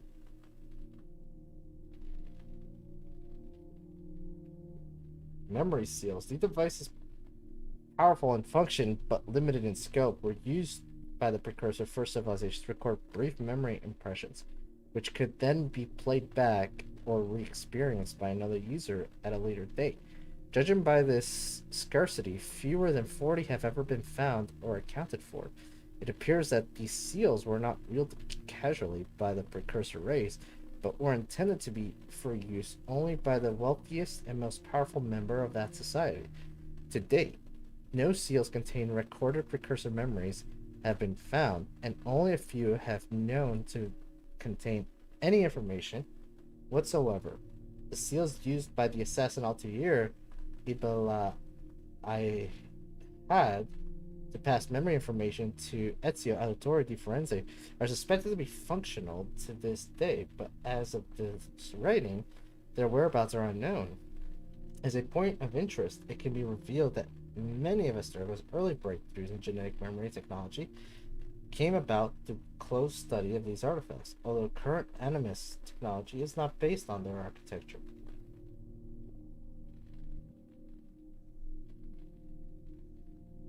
Voynich manuscript.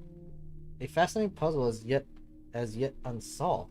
We're deeply interested in finding the person or persons responsible for the creation of this magnificent and mystifying tome. All the researchers assigned to European subjects living in the 15th and 16th century should be advised to pay close special heed to any mention of this rare and valuable artifact. Though recent carbon dating has given the manuscript a birth date of 1405 or thereabouts, Asturgo Industries has uncovered highly classified information that complicates the theory greatly. One subject of great interest to us is the endeavor of the English philosopher Roger Bacon.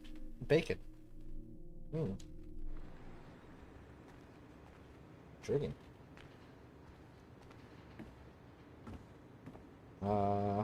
That's our desk. There should be another one on this side. But there's somebody using it right now. Okay. Over here. Are you ready? He's waiting for us. Yeah, let's go. Was it Melody? I forget your name already. I just watched some of your footage from this week. It's amazing. Blackbeard was mental. And we all got so excited that we started talking about this idea for a trailer about him. Maybe start with him drinking, talking to some pirates, telling a story.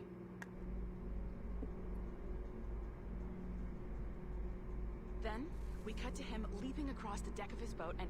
Sorry, his ship, not boat. But jumping around the deck of his ship, swinging from ropes, and fighting like a devil. I mean, obviously we're gonna have to manipulate some of the existing footage to get it looking good, but it could be great. I'm getting a shiver in my timbers just thinking about it. Sorry. Jesus. All of that sounds pretty awesome.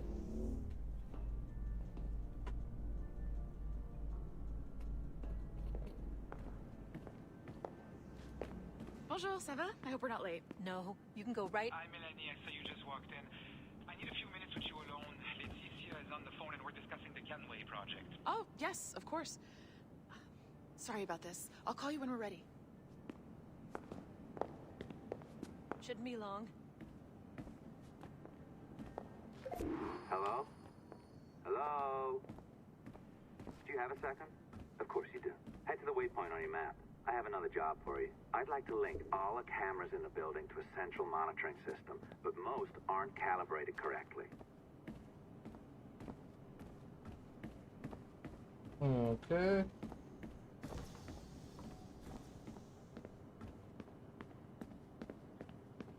Another locked door. Not a problem. Voila. You now have level 2 security clearance. Not bad for your first few weeks. Find the camera control station first. I'll update your communicator.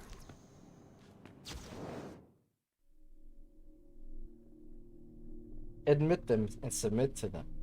Yes, we submit that by being ourselves the product of an advanced yet earthbound race of intelligent humanoids, we must also therefore be tools ourselves and subject to the intents and purposes of our creators, despite our limited agency.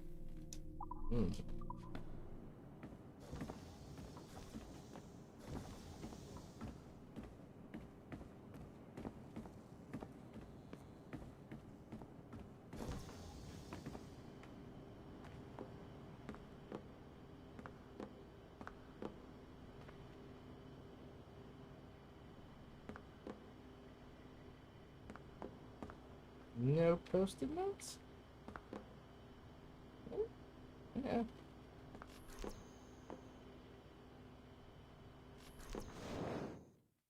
Ah, this is an interesting security measure. It looks like you need to find the right combination of numbers to adjust the wave. Easy enough, right?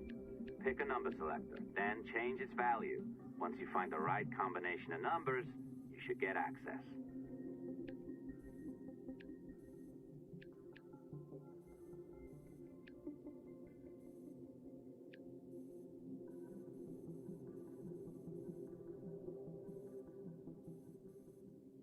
Definitely that.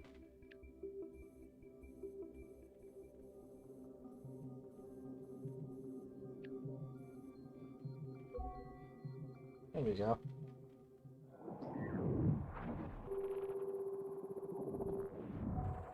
Feel like I was not doing that properly. Next time we see one of those, we'll actually look at it better. If you want information on assassins or Templars or the Observatory or whatever the fuck else interests us, Olivier, you will deliver it. Full stop. Uh-huh. I understand that, Leticia. I'm sorry if that came up wrong. We are not trying to be a bottleneck here, but we just don't have the resources right now to do 2 times the research. Finding that balance is your priority. Your entertainment products are simply a means to pay the bills for larger and more important work.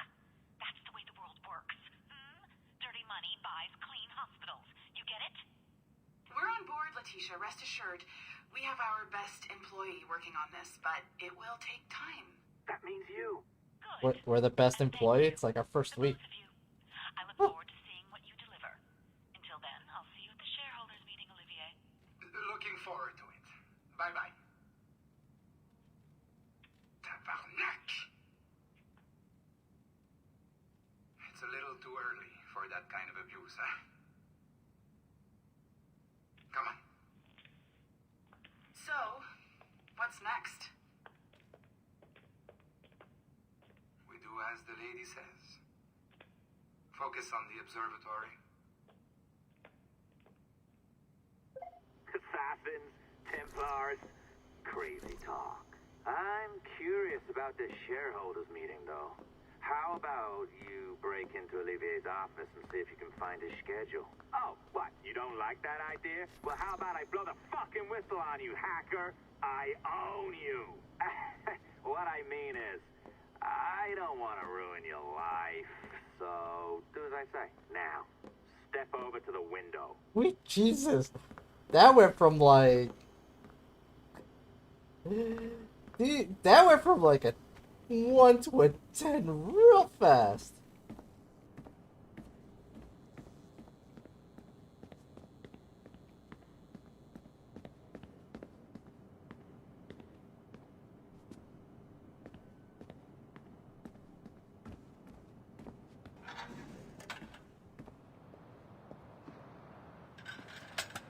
You can't waltz into Olivier's office through the front door, so I've opened another route. Up we go. Did you know that Abstergo was run by Templars? Oh, yes. Sounds like crackpot stuff, I know. But then again, the moon landing was fake, right? So, anything's possible.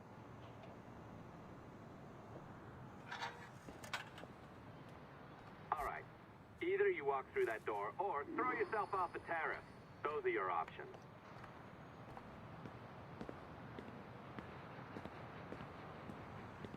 Oh, well done, kiddo. Find his computer. Make it snappy. We're looking for the shareholders meeting schedule. It's worth a lot of money to us.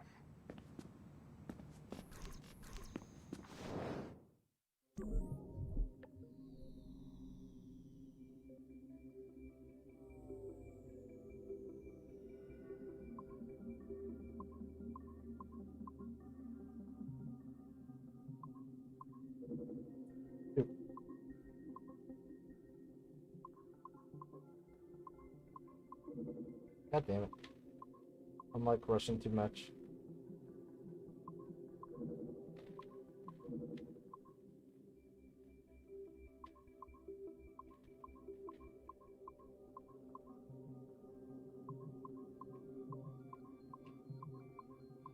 Okay, I see.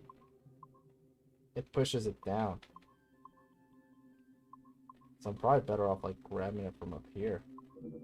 God damn it.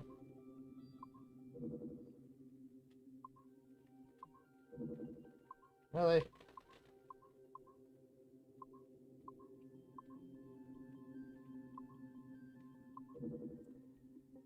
I am messing up real bad. Might just be me, but it feels like it's a little bit more sensitive than it was before.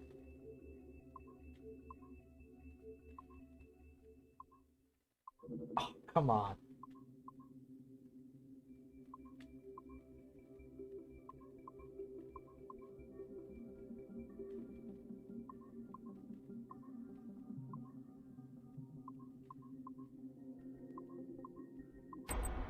There we go. Jeez. Pretty sure that's not supposed to be a challenge.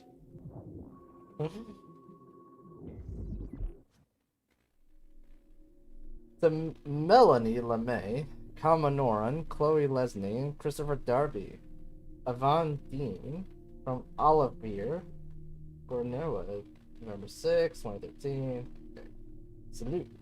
As most of you know, I'll be attending the Chicago shareholders meeting from the 15th to the 17th, and they'll want to see our progress with the Kenway line. The small amount of data we have gathered is incredible, and we anticipate even more amazing finds in the near future.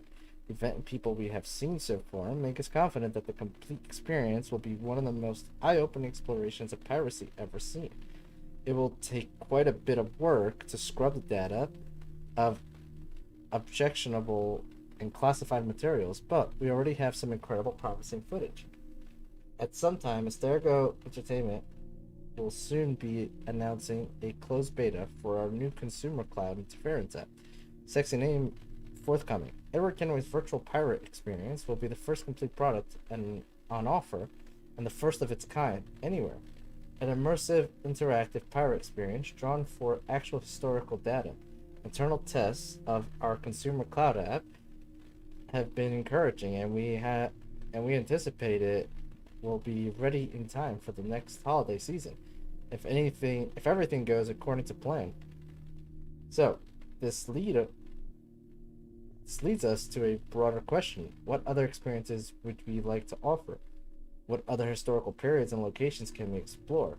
Judging by our current rate of data retrieval, our capacity to produce, and our understanding of consumption trends, executives at Astergo Industries have given me the goal of producing one complete virtual experience per annum, in addition to small offerings. As our research allows, this includes books, recordings, films, and any other transmedia offerings. A second related question is this: does Sample 17 contain enough compelling data to sustain our current commitment to it? Or should we have a request to Astergo Industries for additional archive data? Remember that data from Sample 1 provided fruitful enough to create our Liberation product. It is very likely that research into Sample 2 through 16 would bear surprising fruits as well. The thoughts? So this is from Melanie, I think. Last one. Hello all. Thanks for opening the discussion, Oliver. Just a brief heads up with where we stand now. I've been the Sample 17 project director for just over a year now, and my team and I have been able to cobble together a rough list of the most interesting time periods available to us through this single genetic sample. Remember, this is data that has already been fully or partially sequenced by Astergo Industries. I'll try to be brief. Patrilineal line, 15th century Italian Renaissance, 16th century Ottoman Empire, 18th century American colonies war for independence, 19th century New England and American Midwest. Patrilineal line, 12th century Holy Land Crusades, 13th century Egypt, Northern Africa, 14th century Ashikaga Shogunate in Japan, 18th century French Revolution, 19th century Napoleonic Wars, Taiwan, 20th century Summer of Love, American Pacific Coast. It's funny because they've done French Revolution, I believe. They've done Egypt.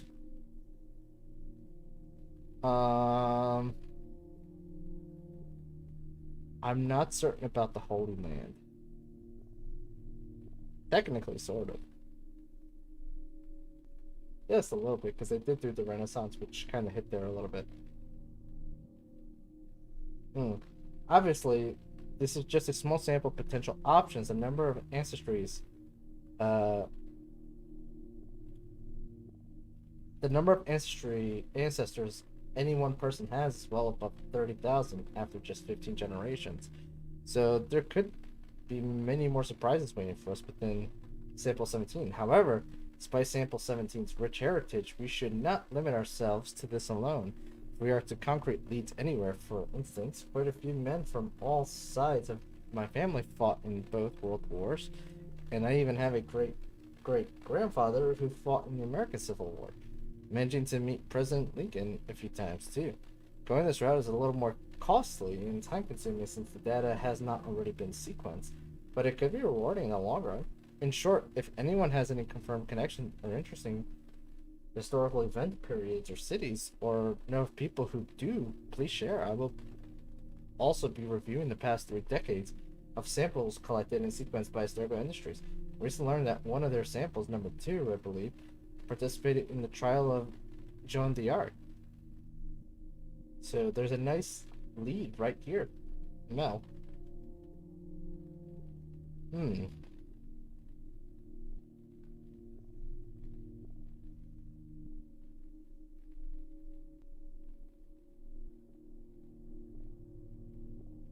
Is this like concept art for Joan d'Arc? Oh, here's the Egypt one. Over there. All good points, Mel. A word of caution, though. Sample 2 comes from the late Dr. Warren Vidic himself, collected at some point in the early 80s when he was a younger engineer working at Estergo Industries. So, as tempting as Joan d'Arc experience sounds, I'm not sure Estergo Industries would be too keen on letting us rummage around with Dr. Vidic's DNA. It's just a sensitive topic.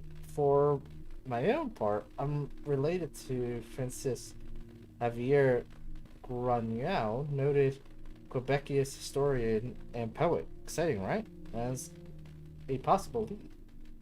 One additional caveat, let's avoid digging into any modern periods. Example, 20th century. Unless we find something incredibly compelling, because as far as World War II settings might sound, we do well to avoid any settings with vehicles, cars, motorcycles, helicopters, tanks, etc. Why do you ask? Because our research has shown that memory imprinting in individuals is actually hampered by the semi-catonic state most people enter when driving for medium and long periods of time. And this makes data retrieval somewhat more difficult. In short, we don't want to go through the effort of coding extra animus features just for the sake of digging up memories of people driving around in cars. There are other and more efficient ways to experience them. Chloe Lesney. Javier, haha, Quebec City is beautiful, but without pirates, ninjas, or zombies, I'm not sure how well a story about Historian would sell. Also, keep in mind, samples 4 and 16 might be off limits too. While doing my own research last month, I caught wind of some exciting characters buried in these gene samples, but as soon as I started digging, I was told by people far, far above me to stop. Very odd, but not surprised, I suppose. AE was a lot of active military contracts, and I assumed these are something to do with that. I didn't push back. As far as my own, if anyone's interested, my great-grandfather was friends with Hemingway and Stein and Sadie and Picasso when he lived in Paris in the 1920s. No action-packed adventures there, but historically interesting. Just throwing it out there. Chris, is our lunch meeting on site or off? Olivier. Yes, as much as I love The Lost Generation, I think our first few virtual experiences will need to be a little more action-oriented. So war and major combat operations are always a good start point, or any period of intense conflict, really. As for the pirates, ninjas, and zombies, we could easily accommodate the first two, but zombies are a bit, how do you say, ahistorical? Not bad, really. Christopher Darby. My great-grandmother, for instance, worked alongside Eamon de Valera and Michael Collins for many years during the Irish War for Independence, so it wouldn't be difficult to sequence that small segment of my own genetic memories for our purpose. Of a year, actually, there is a factual basis for zombies. Or zombification, anyway. Read Corsten's book on Haiti and the strange voodoo practices there. It may not be Hollywood-style zombie magic, but it's creepy nonetheless. In Liberation, Eveline came into contact with voodoo Hogans. If we dug further into that, I wonder what we could find. Her mentor, Agathe, was into some weird stuff. Off-site, there's a new vegetarian place I want to try. I'll bring the specs sheets. They're already printed.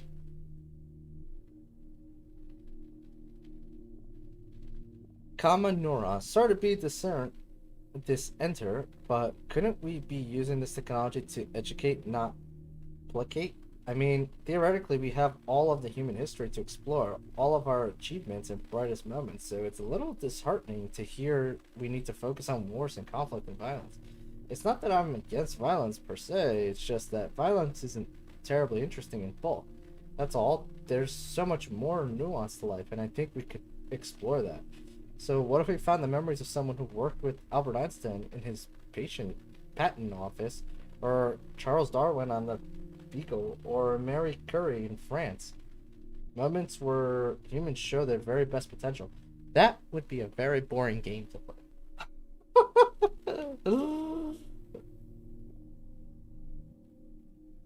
From Evan Dean. Okay, come on. Until oily, humorlessly university professors started paying us 8-figure fees to research the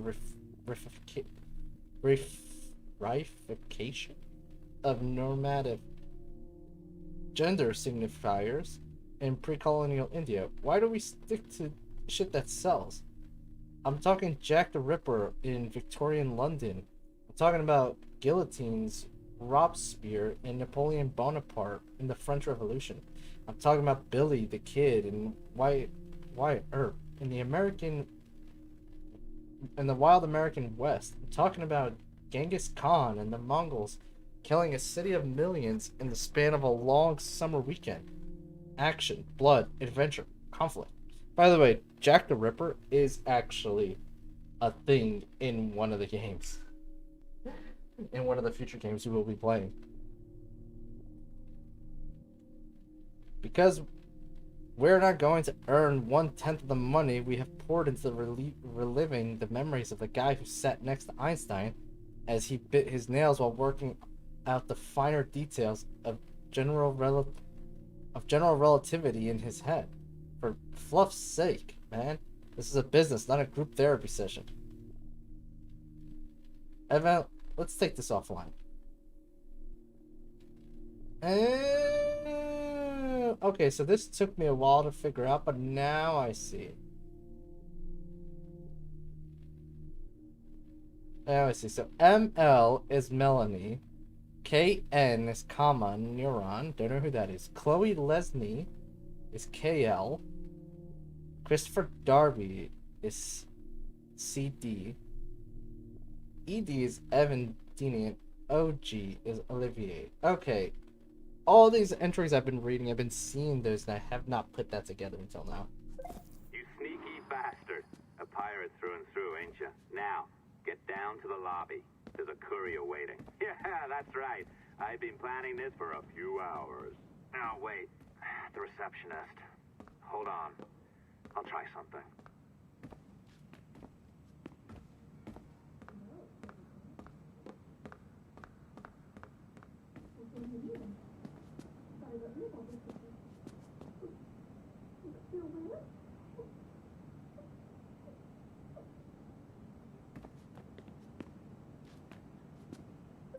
As gullible as ever.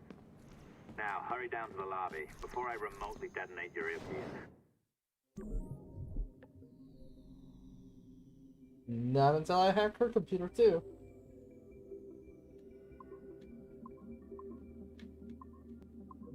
Damn.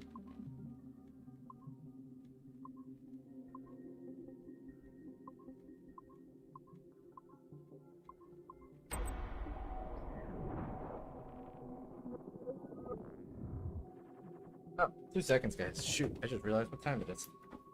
I'll be right back.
Assassin's Creed Black Flag.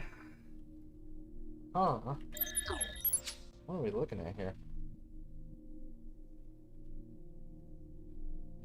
Chapter 3. She was the old Shilliglag, a tavern halfway between Hathertown and Bristol, a regular haunt of mine, and sometimes in the summer when mother and father toiled over the shearing home when I have to make more regular trips into town, and several times a day. I admit I haven't taken much notice of her at first. Let me fix this.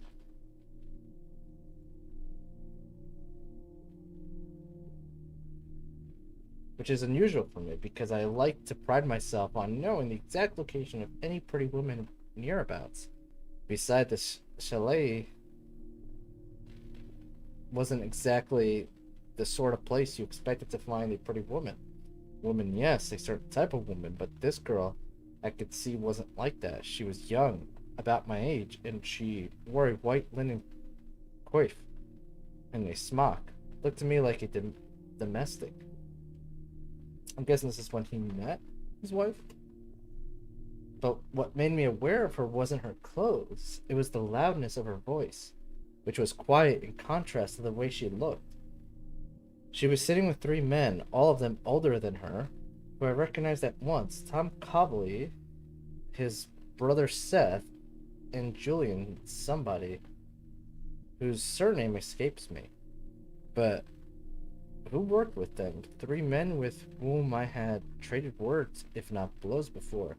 The kind who looked down their nose at me because they thought I looked down my nose at them. Who liked me no more than I liked them. Which was not a lot. They were sat forward on their stools and watching this young girl with leering, wolfish eyes that betrayed a darker purpose. even though they were all smiles, banging on the table, encouraging her as she drank dry and flagon ale. No, she did not look like one of the women who usually frequented the tavern, but it seemed she was determined to act like one of them. The flagon was about as big as she was, and as she whipped her hand across her mouth and banged it on the table, the men responded with cheers, shouting for another one, and no doubt pleased to see her wobble slightly on her stool. Probably couldn't believe their luck. Pretty little thing like that. I watched as they let the girl drink yet more ale with the same tumult accompanying her success. Then, as she did the same as before and wiped her hand across her mouth, but with an even more pronounced wobble this time. They looked perhaps between them, a look that seemed to say the job is done. Tom and Julian stood, and they began, in their words, to escort her to the door because you've had too much to drink, my lovely. Let's get you home, shall we? To bed, smirked Seth, thinking he was saying it under his breath, even though the whole tavern heard him. Let's be getting you to bed. I passed a look to the barman, who dropped his eyes and used his apron to blow his nose. The customer sat down the bar from me, turned away as I appealed to him with my eyes. Masters might as well have looked to the cat for help. I thought, with a sigh, banged down my tankard, stepped off my stool, and followed the colleagues into the roadside. I blinked as I stepped from the darkness of the tavern into bright sunlight. My cart was there, roasting in the sun. Beside it, another one that I took to belong to the cobblers. On the other side of the road was a yard with house set far back, but no sign of a farmer. We were alone on the highway, just me and two cobbler brothers, Julian and the girl, of course.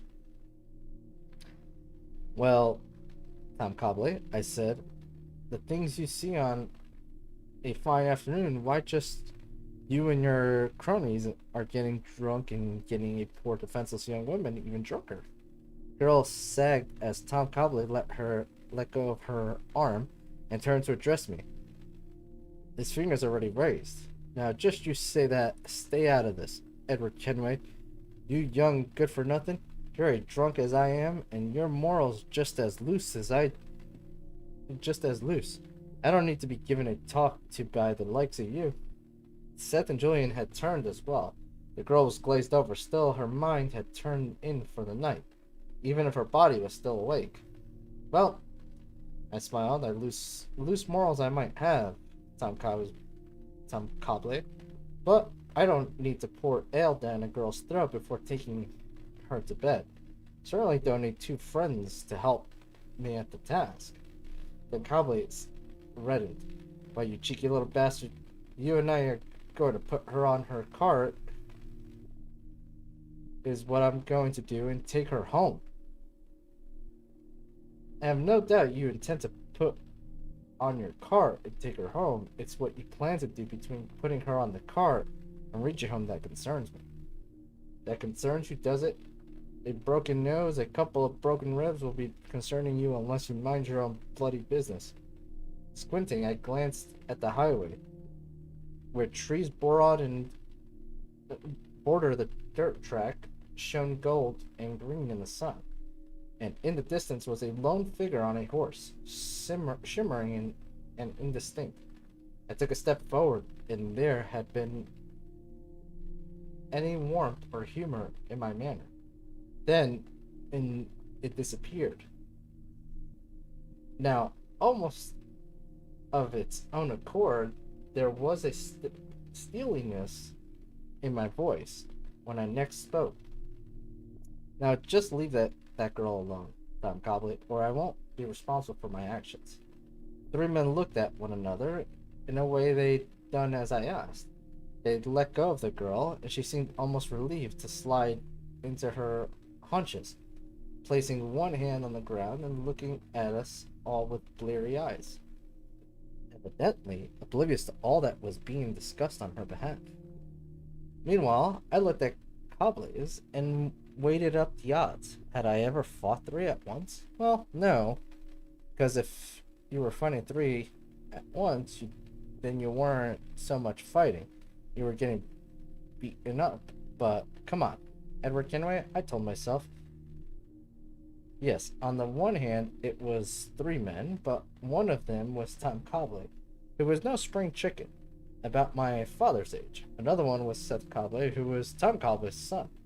And if you can imagine the kind of person who would help his father get a young girl drunk, well then, you can imagine the sort of person Seth Cobley was, which was to say, a maggoty, underhanded type, more likely to run away from a fight with wet breeches than stand his ground. And what's more, they were drunk. On the other hand, I was drunk too. Plus, they had Julian, who going on looks alone, which is all I had, could handle himself. But I had another idea. That lone rider I could see in the distance, if I could just hold off the Cobleys till he arrived, odds were likely to shift back in my favor. After all, if he was of good character, the lone rider was bound to stop and help me out. Well, Tom Cobley, I said, you got the advantage over me. That's obvious for anyone to see. But you know, I just wouldn't be able to look my mother in the eye knowing I'd let you and your cronies abduct this pretty young thing. I glanced up the road to where the lone rider was getting closer. Come on then, I thought. Don't hang about. So I continued, even if you end up leaving me in a bloody heap by the side of this here road and carry that young lassie off anyway, I'm going to have to do all that I can to make it as difficult for you as possible, and perhaps see it to it that you go on your way with a black eye, maybe a pair of throbbing bollocks for your troubles. Tom Cobley spat and gazed at me through wizened, slitty eyes. Well, are you just going to stand there talking about it all day, Edward Kenway, or are we going to tend to your task, because time awaits for no man? He grinned an evil grin. I got people to see, things to do. Hey, that's right. And the longer you leave it, the more chance that poor lass has of sobering up, eh? I don't mind telling you, I'm getting tired of all this talk anyway. He turned to Julian. How about we teach this little bastard a lesson? Oh, and one more thing, before we start, Master Kenway. You ain't fit to shine your mother's shoe, you understand? That hit me hard. I don't mind admitting having someone like Tom Cobley, who had all the morals of a roving dog and about half the intelligence, be able to reach into my soul, and if my guilt was an open wound, then stick his thumb in the open wound and cause me even more pain. Well, it certainly firmed up my resolve, if nothing else. Jeez, this is long. Julian pushes his chest forward and with a snarl advanced 2 steps forward. 2 steps away from me, he raised his fists, dipping his right shoulder and swung. I don't know who Julian was used to fighting outside taverns, but somebody was less experienced than me, that's for sure, because I'd already taken note of the fact that he was right-handed and he couldn't have made his intentions more obvious if he tried. The dirt rose in clots around my feet as I dodged easily and brought my own right up sharply. He shouted in pain as I caught him under the jaw. And if it had been him, the battle would have been won. But Tom Cobley was already upon me. I just saw him out of the corner of my eye and was too late to react, and I was dazed by a fist that slammed my temple. I staggered slightly as I turned to meet the attack, and my fists were swinging much more wildly than I'd have liked. I was hoping to land a lucky blow, needing to put at least one of the men down to even up the numbers, but none of my punches made contact, as Tom Cobley retreated, plus Julian had recovered from my fist punch with alarming speed and now came at me again. He swung and his right hand connected with my chin, spinning me about so that I almost lost my balance. My hat fell off, my hair was in my eyes, and I was in disarray. And guess who came in with his boots kicking? That worm Seth Cobley, shouting encouragement to his father and Julian at the same time. The little bastard was lucky. His boots caught me in the midriff, and already off balance, I lost my footing and fell. The worst thing you can do in a fight against 3 men is fall. Once you fall, it's over. The other leg, I saw the lone rider up the highway now.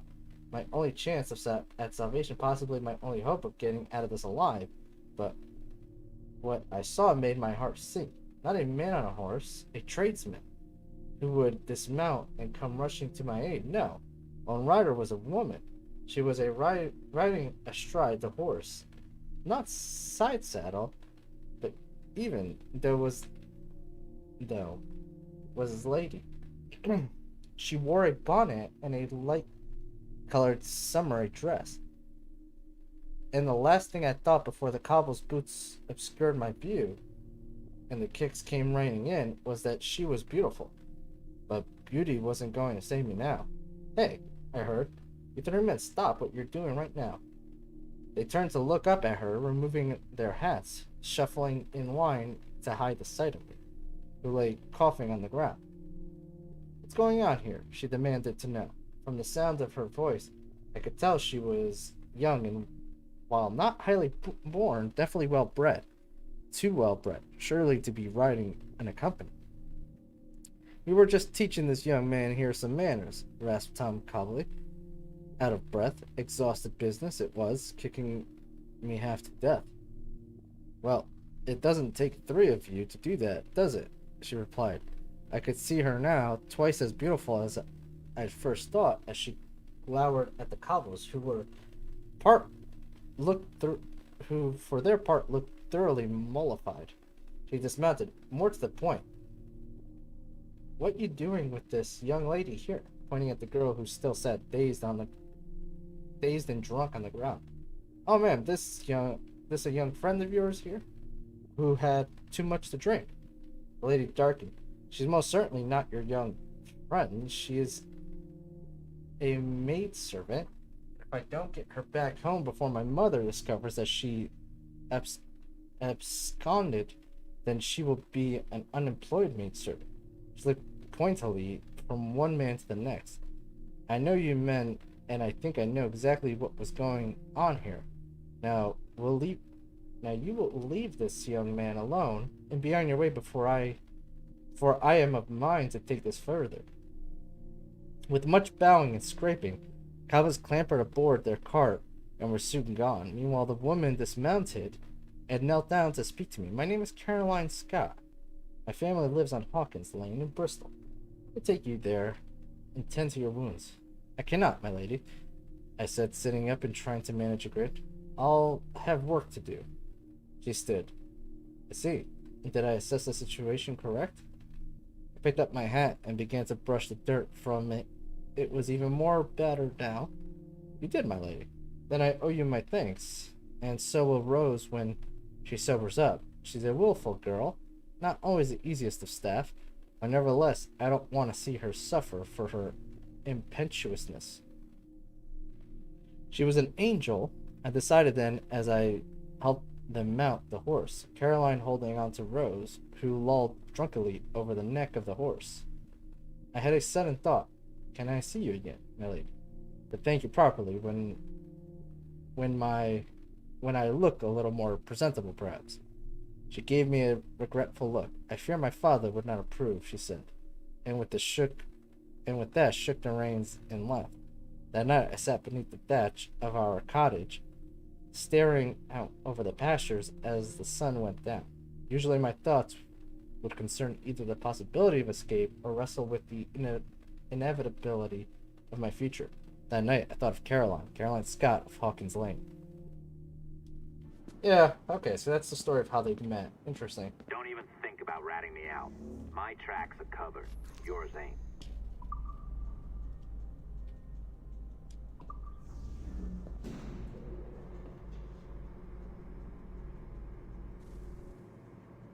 That didn't work for some reason.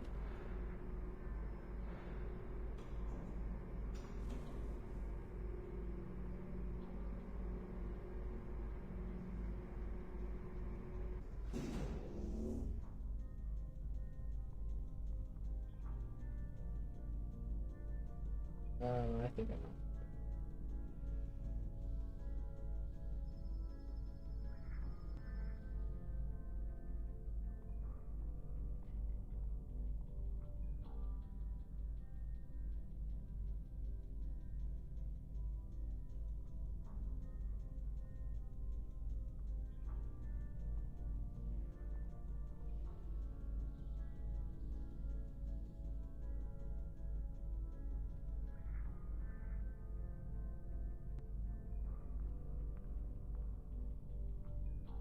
Let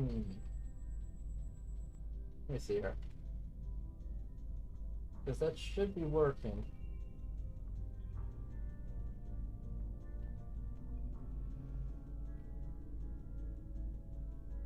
Yeah, that's what I thought. Okay.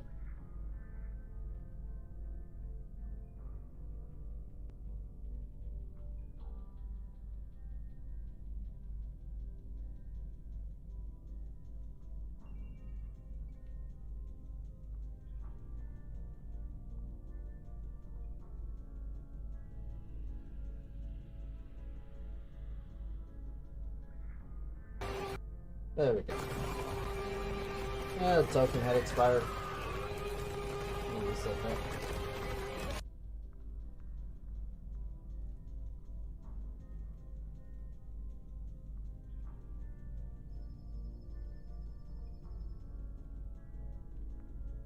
Saved it just to do that.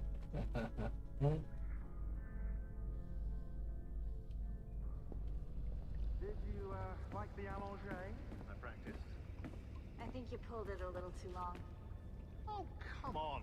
It's not encrypted code, for God's sakes. It's just a bloody coffee.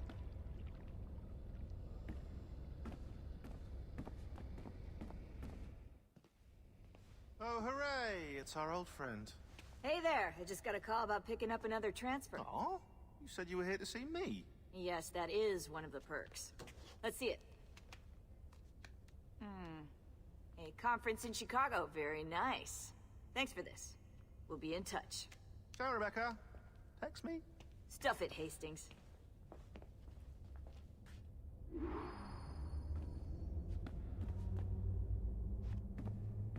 Well done, friend. Very well done. Apologies for my temper tantrum there. You are with the good guys, I promise. We'll keep you safe. Trust me. Go on back to work. We'll be in touch. Oh.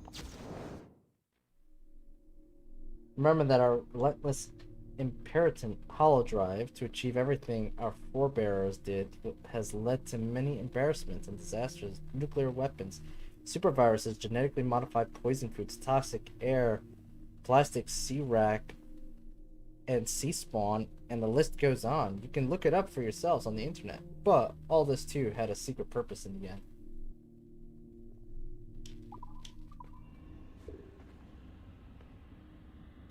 Well, yeah.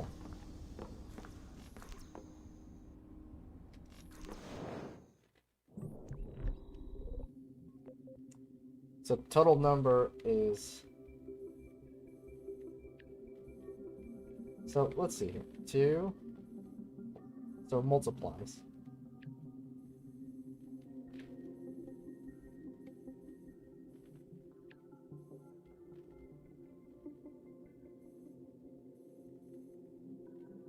Uh, 140. You can get 15.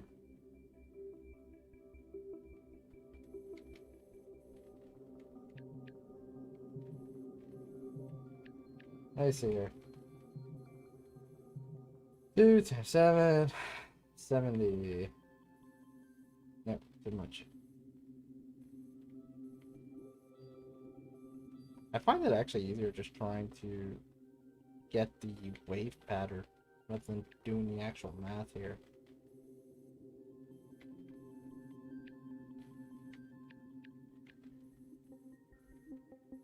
I need something with a 5 in it.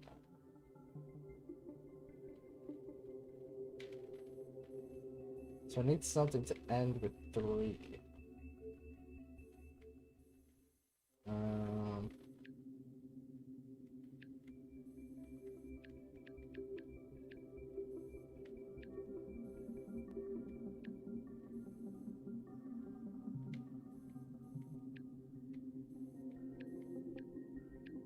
I could do like 15.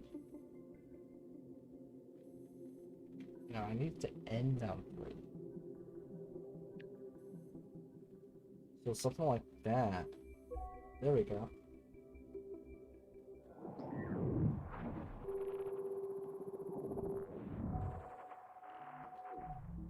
Math is so fun. I'm pretty good at math. It's just that, like, that sucks. That's 4 multiplications that I have to get right.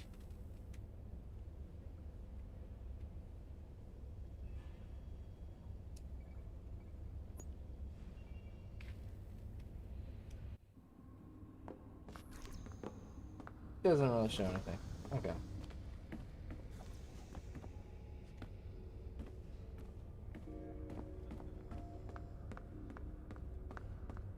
That feels it. Yeah. Well, it's not that hard. You just gotta kind of do it backwards. That's kind of what I did there. Try to figure it out. You just find the right combination of numbers. That'll give you what you're looking for.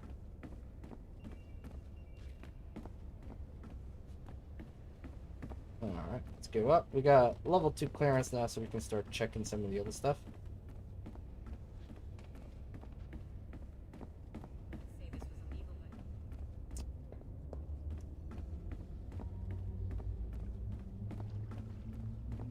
It's killing time until I have more Hammer Dark Tide downloaded. Nice.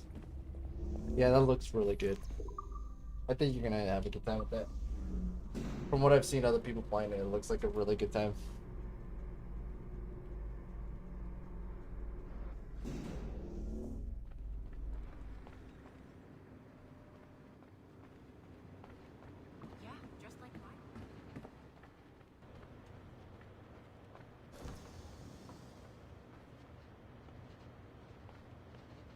Sure.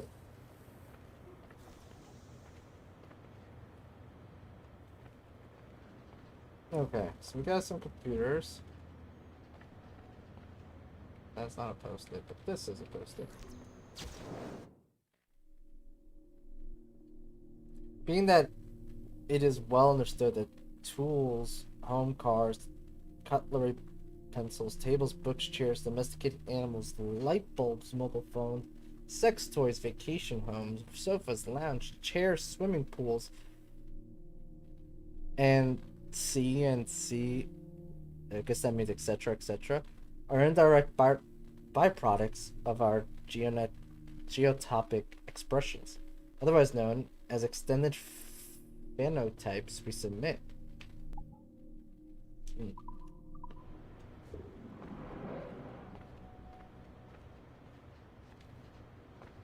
Okay.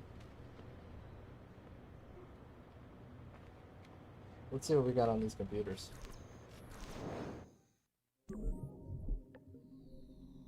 Be the first game I play on PC, man. Enjoy, man. I hope you're really happy with what you got.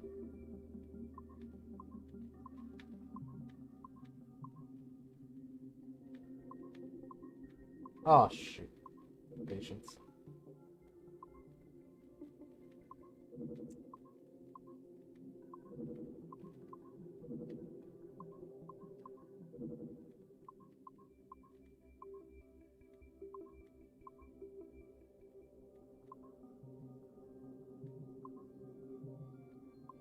Oh, come on.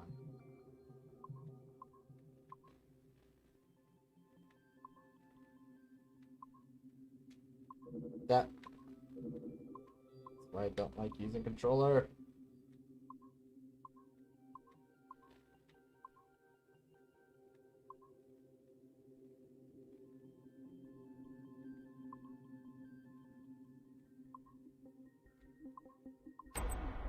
There we go.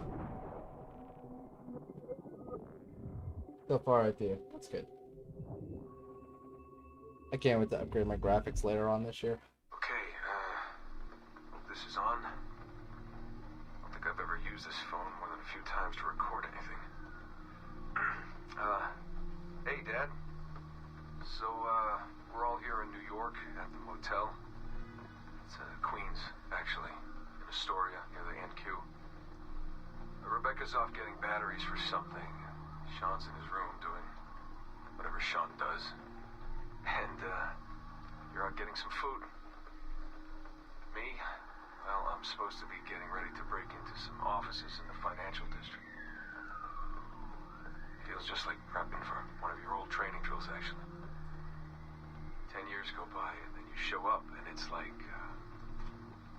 I was never gone, and we're right back to the ball busting and the conspiracies and the paranoia. Only this time, I believe you. I believe every word. You know, I don't even think you know the half of it. I don't think you know how much I've seen. How much I've learned in just a few weeks. Everything, really. I feel like I've lived 1,000 years, or 10,000 maybe. It's impossible to explain. But when you see that much of the world through the eyes of so many, you can't help but be sad. And to see all these incredible, intelligent people fight the same battles, make the same mistakes over and over again. Because culture and knowledge and history, these things, they aren't passed on through our genes. Every kid on Earth needs to relearn the basics.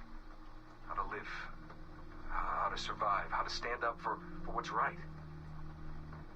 So much is lost in the transfer. So much is added every generation. It's a shame.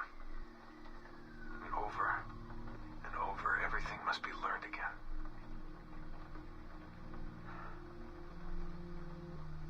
I met Clay, Dad. Clay Gesmerick, in the Animus. I knew him by his Abstergo handle, Subject 16. My predecessor. And he showed me things. He passed them to me, just before he died. Or got deleted or whatever. Everything he'd learned, everything he'd seen. God, how do I talk about this? So, guess you trained him. Huh? After I left, he really looked up to you, and now that I've seen through his eyes, I think I understand why. I'm glad you had him around, even if I wasn't there. The things he showed me. Unbelievable things. And I never... Shit. Alright, I'll back in a second.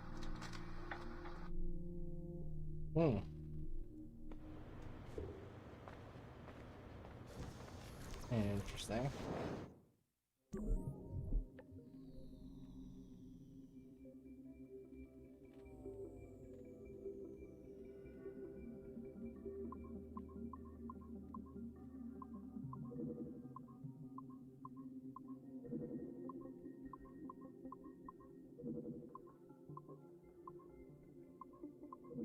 Goddamn.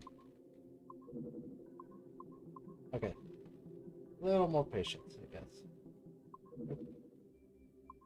I gotta go high with this one.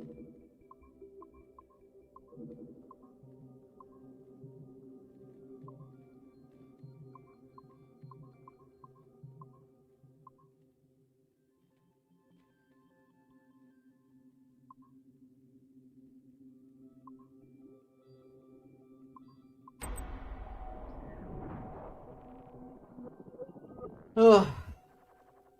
4K monitors are really pricey though, just saying. It's all about the hertz. You gotta look at the hertz whenever you get a monitor. It can be 4K, but if it doesn't have the hertz, it's not the same. Better off with like a 1080 with higher hertz.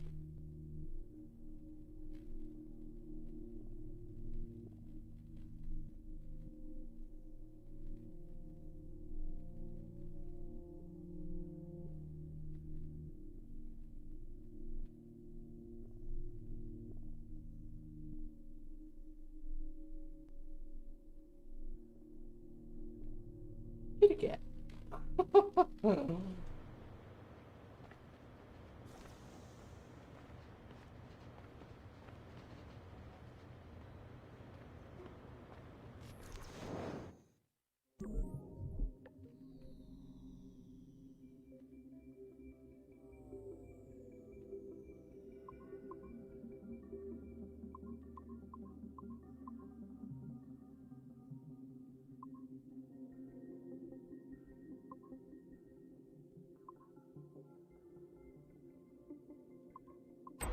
There we go.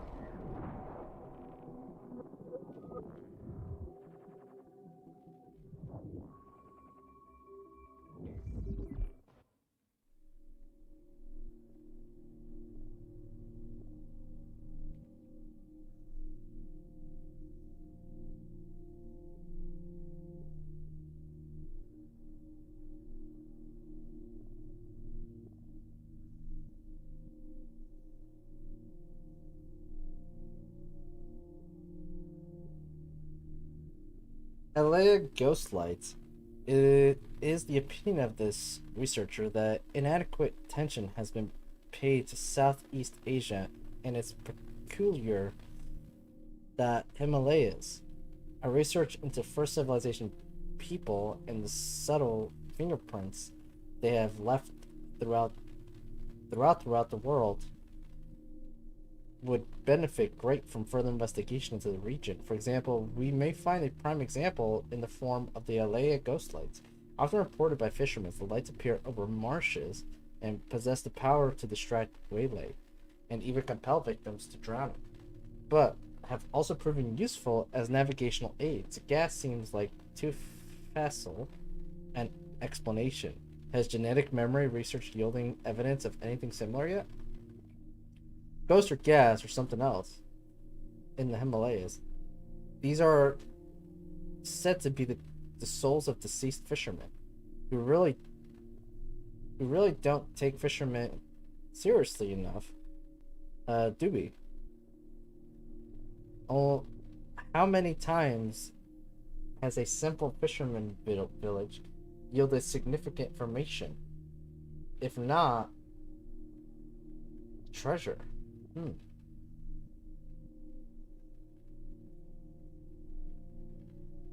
Bermuda Triangle. But must surely be the most intently studied region, whose very existence is routinely denied by official sources. The Devil's Triangle has been held responsible for countless vanished vessels, aircrafts, and ships alike.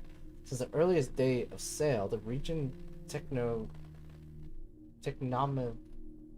tendencies have been attributed to many magnetic pole of the lost continent of Atlantis to UFOs and even the unnamed mysterious forces. While this area still holds much interest, and we firmly believe in the power of science over superstition, we have been unlucky in researching this area, and can claim only to have contributed 2 small aircrafts, a ship, and several $100,000 of research equipment to the hungry maw of its continued mystery. For the time being, it may be safer to pursue greater knowledge of the region throughout genetic memory research via the Animus program. Chichen Itza, one of the most popular tourist attractions in Mexico today. Chichen Itza was once one of the largest cities of the pre-Columbian Maya civilization, boasting a mix of architectural styles from across the empire. It is also known to include contributions from members of the first civilization, believed to have fought on the front lines against the human rebellion.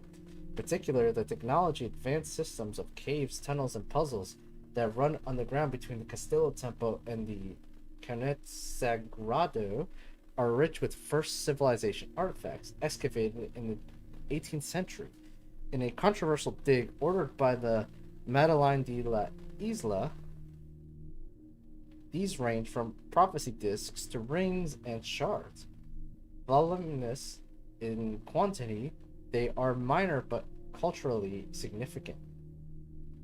Artifacts which, as a collection, provide us with the best picture we have of life on Earth in the months preceding the Toba catastrophe. The site is currently under federal protection, but we are close to reaching an agreement with the Mexican government.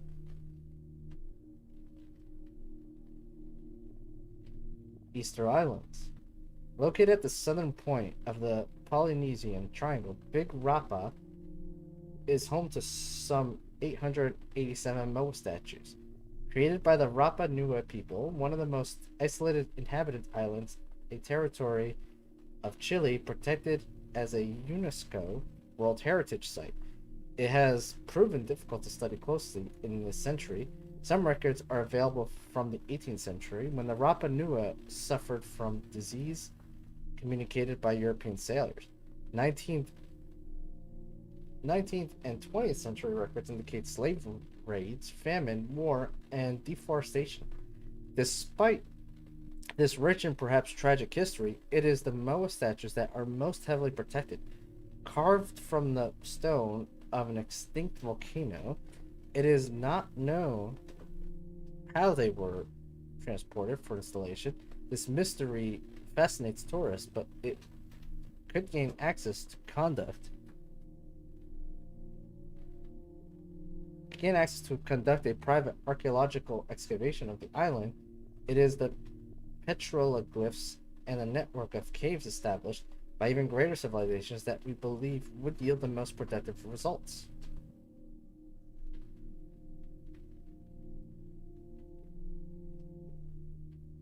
Lake Vostok.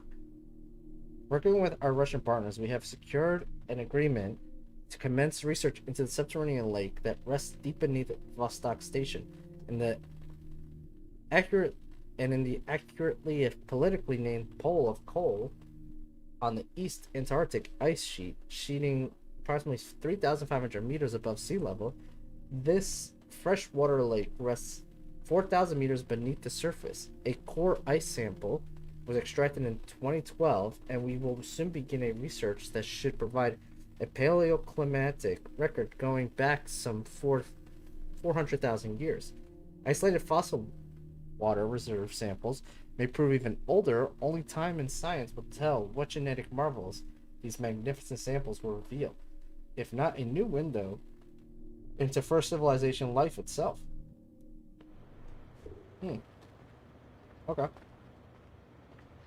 They're doing some kind of research stuff. There was nothing else here, right? We are good on this end.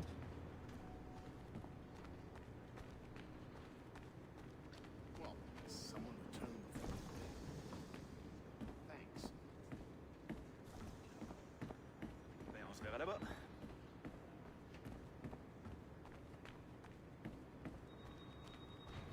And we did that one already. That one already. Someone is over here still.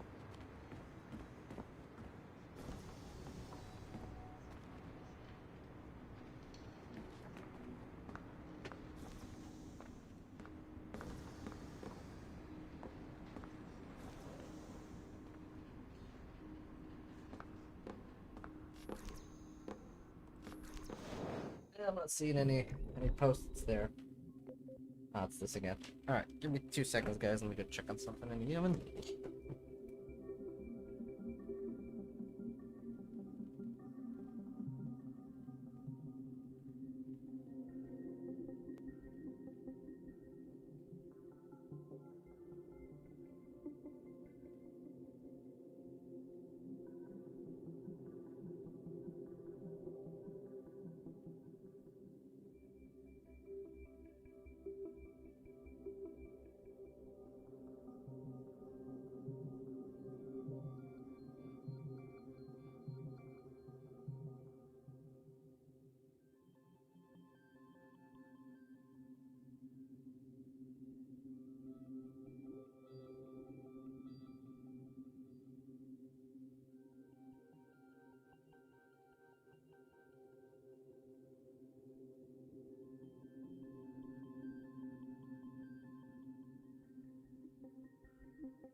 Let's see here. So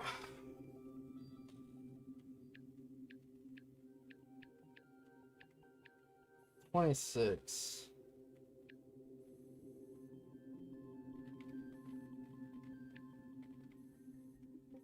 So we need something.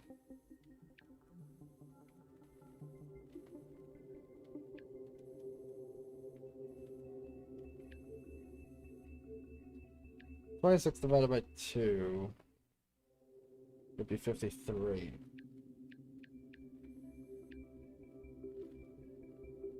Problem is 53 doesn't divide even.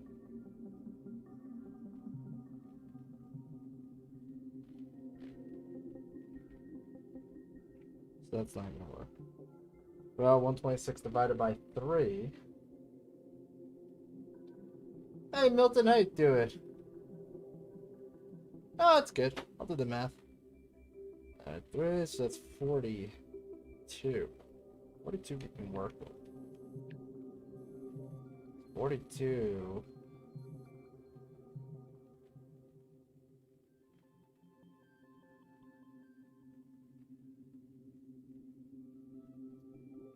I'll be 11. 11 won't work.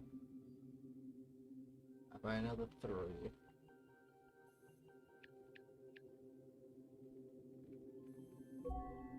That works.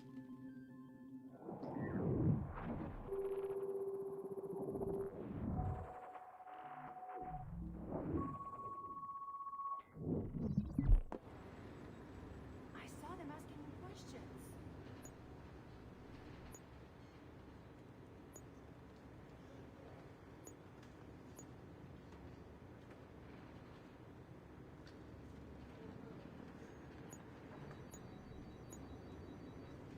Wait a minute.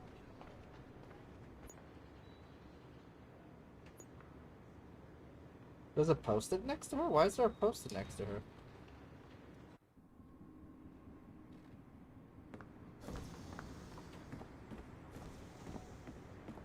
I'm thinking that's old footage.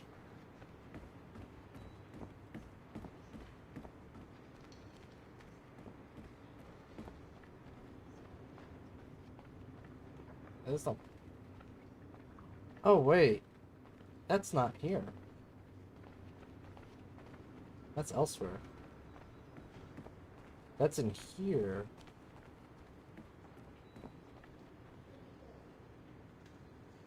Oh, okay.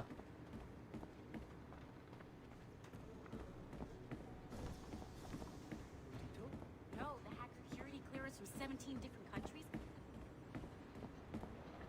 Okay, so now we got nothing here. We have this area. Hey, man, that is pretty good. Can't complain. How are your adventures going today, Milton?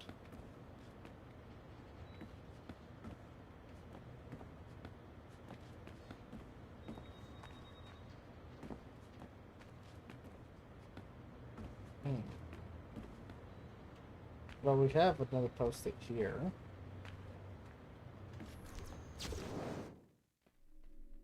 Number 5. The machines we made shaped us in turn and took hold of our impulses, and our minds, small as they are, and gripped us like an iron maiden bleeding us empty.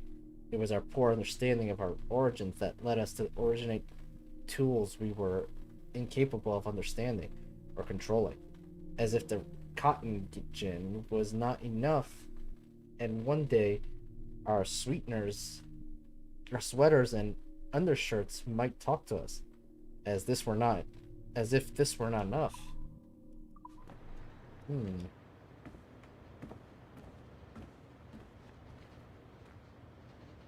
Well, I kind of want to look for post-its first, and then we'll come back to that.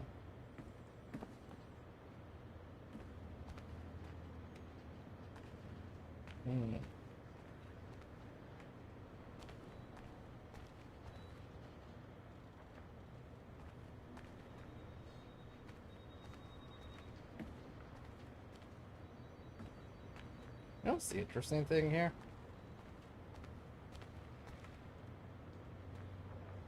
Huh.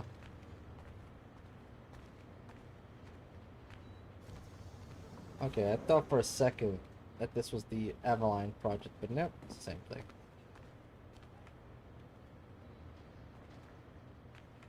Alright, well, let's start hacking these PCs.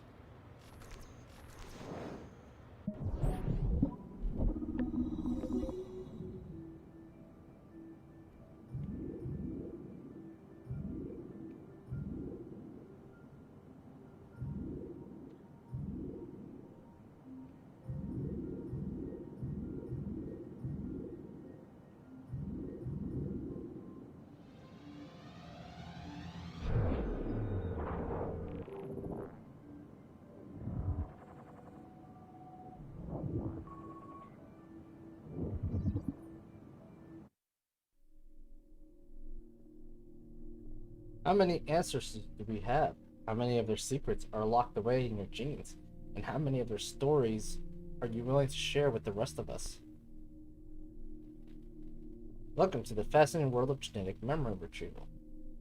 We here at Abstergo Entertainment are now poised at the precipice of this exciting new frontier. Technology and science that will change the way we view the past and live the future. In the coming year, we'll be opening studios all across the world dedicated to a single purpose, collecting and archiving the stories locked away in human DNA. And we need your help. We're looking for courageous men and women to donate their genetic material to our historical research teams and help us make rehistory. Donate today. Yeah. They're probably looking for the sage. So join us, Abstergo Entertainment, where the past is our playground.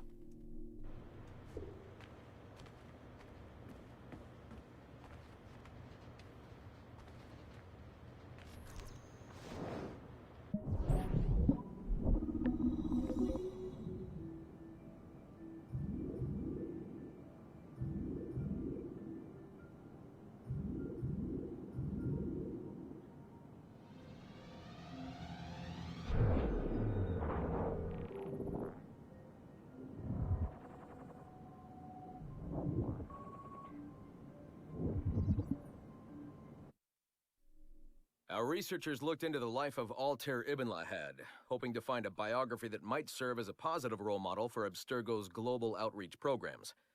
Unfortunately, this renegade assassin proved to be no such thing. In much of his footage, we see a man gleefully flouting some of his culture's most entrenched taboos with an arrogance that borders on messianic. Altair, no! This is not our way! To burn a man's body is forbidden! Many of our researchers felt that the arguments articulated by Altair's rival, a man known as Abbas, were clearer and more cogent than any we heard from Altair. I've recently put in a request that more effort be dedicated to locating one of Abbas's descendants, if any exist. It's clear to us that Altair's transgressions were the primary motivation behind the ultimate dissolution of his despicable order by the middle of the 13th century. We therefore strongly recommend a pass on this property, in favor of a more agreeable and inspiring figure from this era. Market analysis. A market feasibility analysis commissioned for the purpose of determining the strength and weakness of acquired historical properties. Funny enough, Altair was what straight up launched Assassin's Creed. That's hilarious.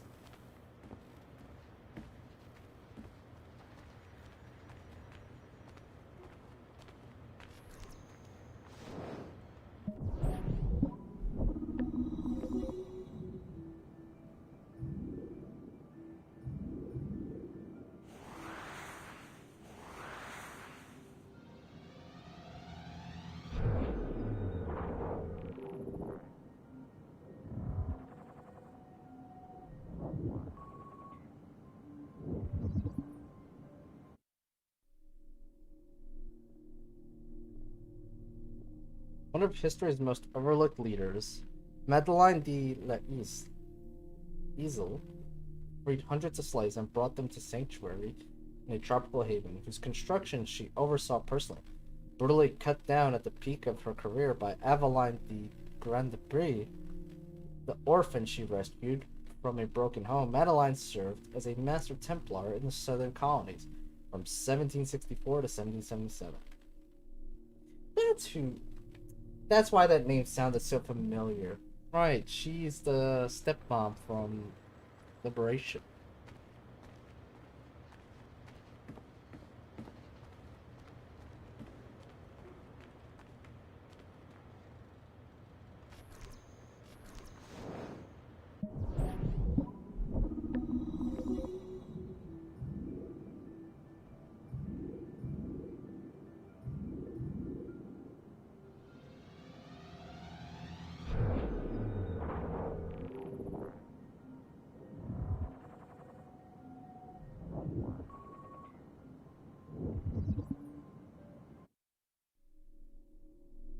Subject 17, Phase 1 report. Surveillance video possibly captured by Eurydito or another group is labeled New York, USA, September 1st. Or that might be January. I'm not even sure. The company chat transcription. Yeah, it's September though. January will probably have snow. The accompanying chat transcribed was labeled Kidnap, Data Transcript, Level 3, and someone asked Chase to make sure his men use more professional language going forward. Cell tower grid. Echoing transmission, caller ID, private interference. Yes, sir. Pause. We have him. Fly scramble. Yes, shoving him in the van as we speak, sir.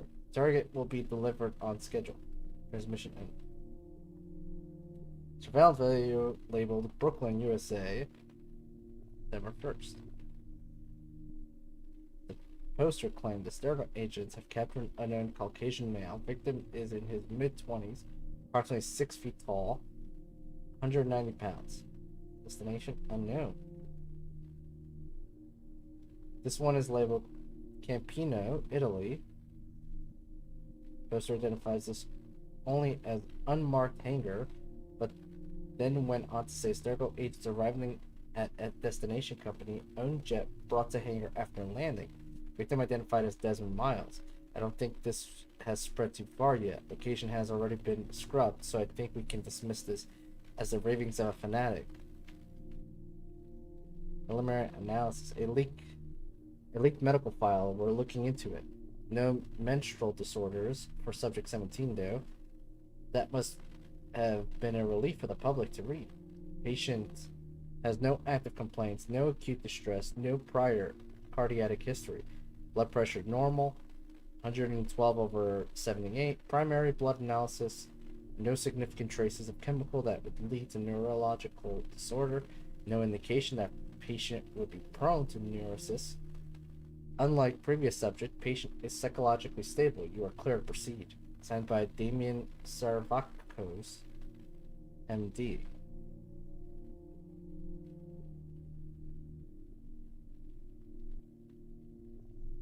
And that was the thing we just read. Missing person poster. Friends of Subject 17 distribute these all over New York. Have you seen this man? Desmond Miles, age 25.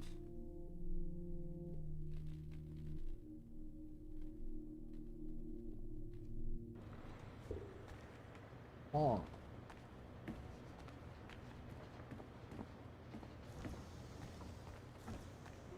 So, I think I've checked all the pieces. That one, and we did the other one over here, right? Okay. Alright, so we're good.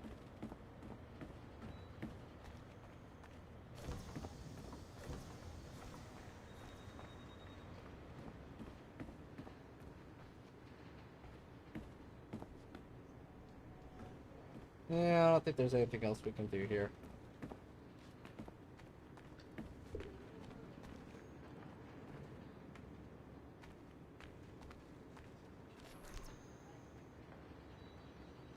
Alright. Give me a moment. Probably hop right back in.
I've an awful feeling about this.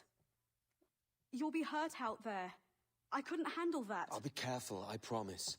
And when I'm flush with coin and set up, I'll send for you. I will. Caroline, come away! Don't exert yourself!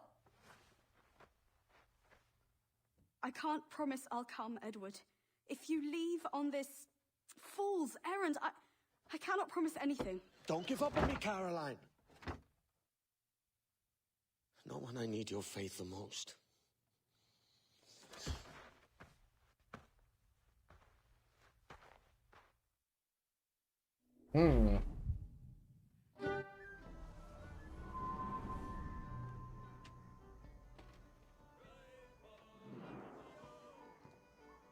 Putting some shape to your sentiments? Just a short letter home.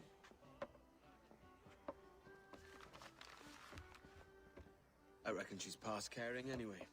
Oh, you're a hard heart that should be softer. Or soft in parts that should be hard. And how is it you're so keen for his hard parts, Mr. Rackham? You'd like to know my secrets, would you? Oh, aye. Give me a small hint, like. Or a large one, if you're an upright gentleman. Open your hand. Oh.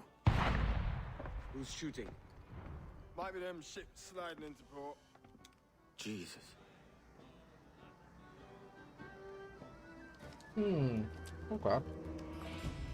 Interesting. Alright. Very bad. Maybe like 2 minutes more on that thing, but that pretty much got it.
I'm back.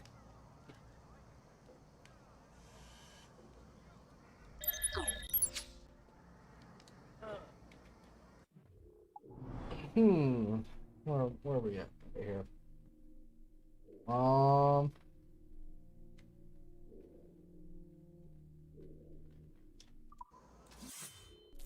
don't have any crafting stuff to do, do I?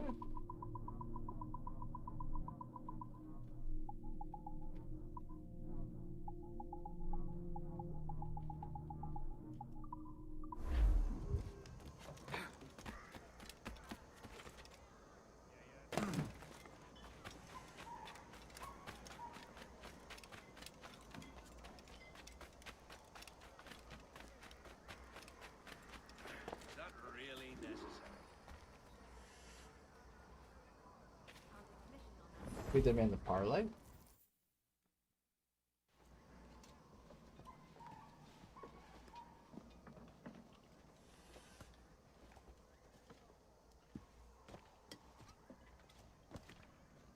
Well, I'll be hanged. King George has grown tired of our shenanigans. Who's the grim fella? That's Captain Woods Rogers. Not a man I want seeing my face. We desire a parley with the men who call themselves governors of this island. Charles Vane, Ben Hornigold, and Ed Thatch. Come forth, if you please. Hear about the king's pardon, I reckon. What the hell is Hornigold doing? Lily-livered punk! What are you men up to? I am grateful for your geniality, Captain Hornigold. I assume... Don't mistake my decorum for deference, Governor. I'm eager to hear what you have to say, but of uncertain mind otherwise. Very well put. And it's a fairer shake than I expected to see from any pirate. But I promise fair treatment to all who hear me out. Only wait a while longer, Governor Rogers. These rascals will show their true colors in time. Calm, Commodore Chamberlain. They didn't like that. Okay. Grateful for your geniality, Captain Hornigold. I assumed our reception would be a troubled one. Don't mistake my decorum for deference, Governor. I'm eager to hear what you have to say, but of uncertain mind otherwise. Very well put. And it's a fairer shake than I expected to see from any pirate. But I promise fair treatment to all who hear me out. Only wait a while longer, Governor Rogers. These rascals will show their true colors in time. Calm, Commodore Chamberlain. I have given Captain Hornigold my word that we will be equitable. Won't do you a lick of good. Men like him are a blight on His Majesty's reputation and a peculiar cancer afflicting the New World. The King wants them eradicated, above all else. Is this the town square? As close to one as we've ever had. Incredible. It's no cleaner than a dog's kennel. Captain Hornigold, please call your men.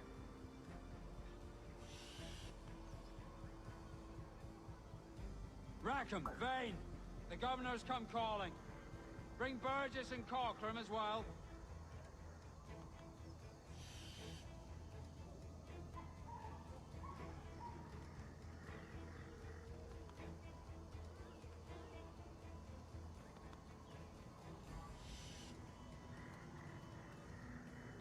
Fan out, lads!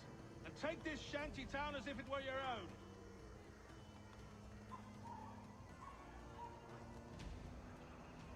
Aye, but the king has been particularly ineffective in bringing about this change, hasn't he? And has failed in all attempts until now.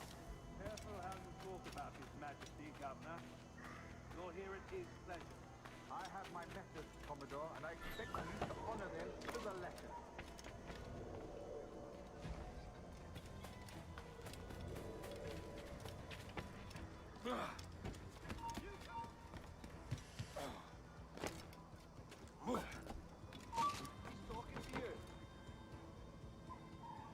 Dispatch, the lot of you. Make way for the king's emissaries. Out of the way, you bastards! Go on! Our only aim here is to treat with the masters of this community. All others are encouraged to go about their usual business. Go Commodore Chamberlain, please see that all merchants, masons, and carpenters are rounded up and brought to me this afternoon. We must see about repairing this fortress. You should be confiscating weapons, Governor. Send these pirates a clear, strong message that the King's emissaries are not to be trifled with. I have no wish to stir up animosity here, Commodore. And though well armed, we are outnumbered by a decent margin. Slow persuasion is our best and most efficient weapon. Twaddle, Governor. We should sink every goddamn ship not flying the King's colours. To do otherwise protects a certain weakness in our bearings. Silence, Commodore! I am the goddamn governor here, serving at the King's pleasure, and I will make the bloody decisions. Is that clear, sir? Aye, sir. Your wishes are clear as crystal.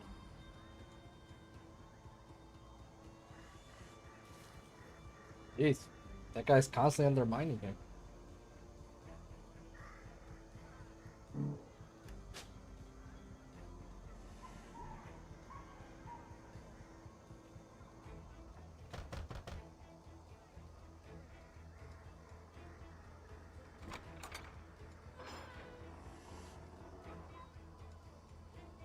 These are the charts, Commodore.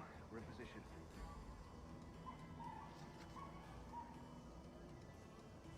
Governor Rogers believes he can make men of these monkeys yet.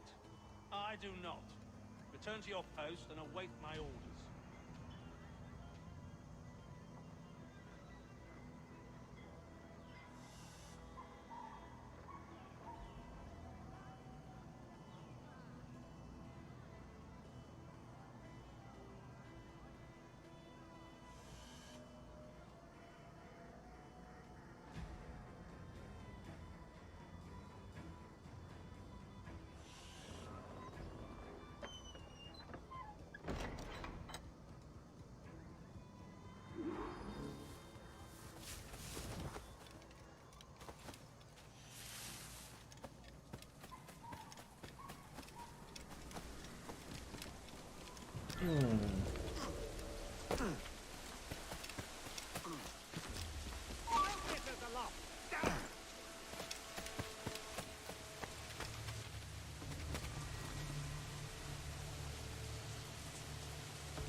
To any governor or deputy governor of any of our plantations beyond the sea. Every such pirate and pirate so surrendering him or themselves, as aforesaid, shall have our gracious pardon, of and for such his or their piracy or piracies.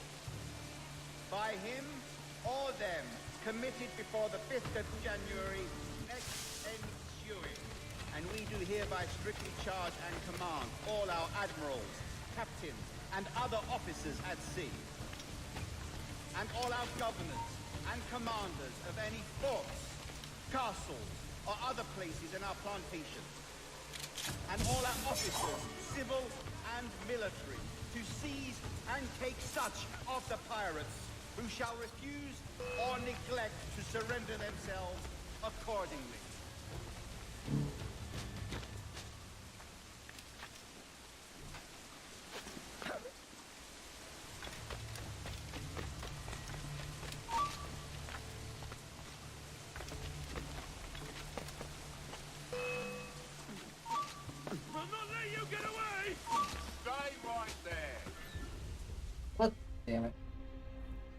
That's annoying.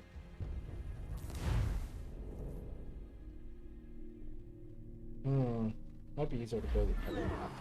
That in case any of the said pirates shall on or before the 5th of September, in the year of our Lord 1718, surrender him or themselves to any one of the principal secretaries of state in Great Britain or Ireland, or to any governor or deputy governor of any of our plantations beyond the sea. Every such pirate and pirate so surrendering him or themselves, as aforesaid, shall have our gracious pardon, of and for such his or their piracy or piracies, by him or them committed before the 5th of January, next ensuing, and we do hereby strictly charge and command all our admirals, captains, and other officers at sea, and all our governors and commanders of any fort, castle, or other places in our province, and all our officers, civil and military, to seize and take such of the pirates who shall refuse or neglect to surrender themselves accordingly. You keep taking it!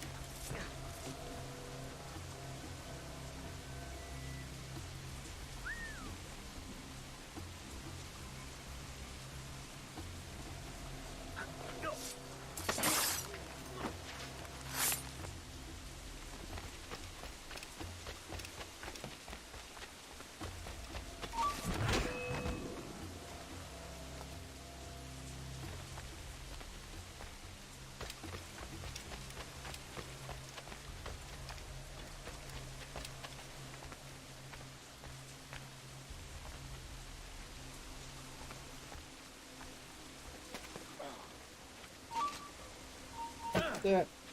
Hold you! Get the intruder! Steady me!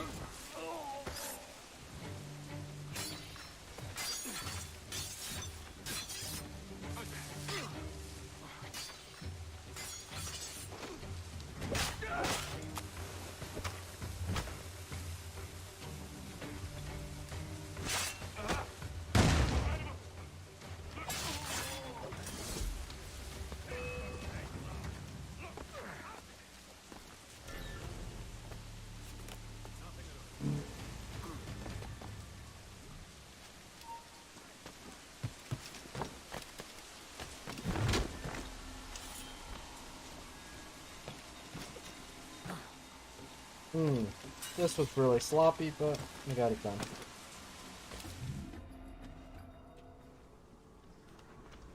I pray you take the prudent course, gentlemen, and accept the king's pardon as soon as your hearts allow. For until such time, all of you will be confined in Nassau. I am sorry for this, but in lieu of a public trial, this pardon is your best bet. The governor puts it far too brightly, maggots. Take this message home. Accept the king's protection forthwith, or we will raise this town to its foundation and stretch your bloody necks. Peace!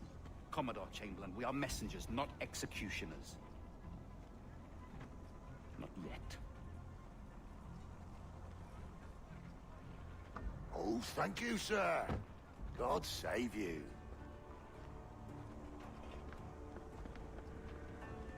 Look on this as a stroke of fortune, lads. We should take the king's pardon and salvage what dignity we own. Peace. I'll be hanged before I surrender to that bobbin. Check your head, Vane. We had here a rare opportunity, a chance to take something base and shape it into a government made and maintained by men of vision. But in 2 years, we pissed it away. I won't make that mistake again. It's truth he's telling, and you whelps can't handle it. Adieu, you forecastle-headed fuddlers. See you at the gallows. You'll all be dead men! Bastards! I need a drink.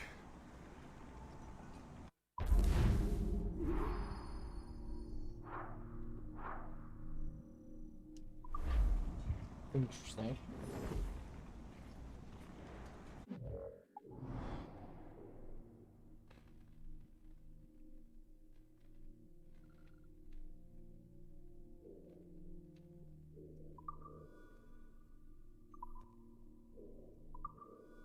Why you do this to me? You're gonna make me have to try to escape myself.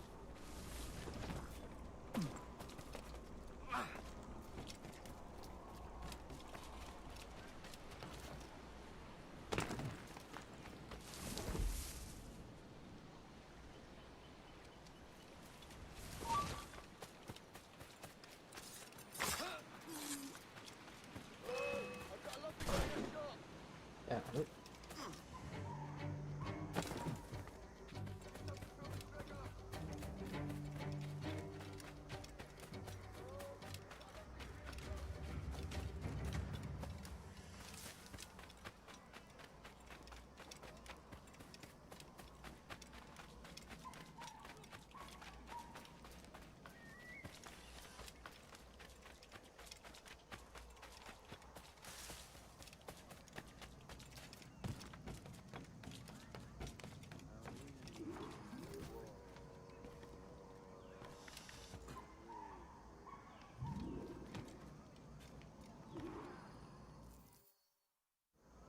Look at him.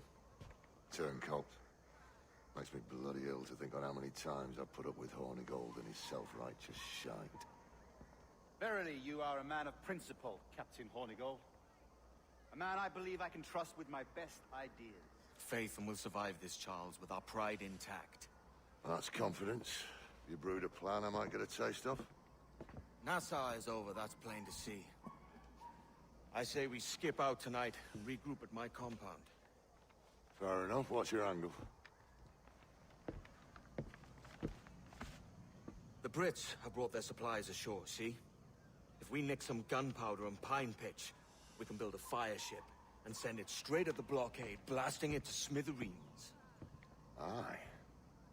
We'll use Rackham's ship. Ain't a capable captain. My conscience is clear. Right. Well, you get the gunpowder, I'll secure the pine pitch.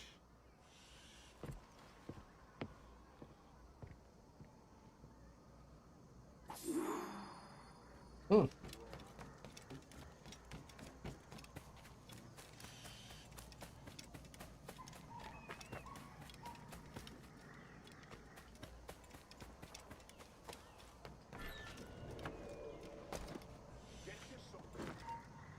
On deck!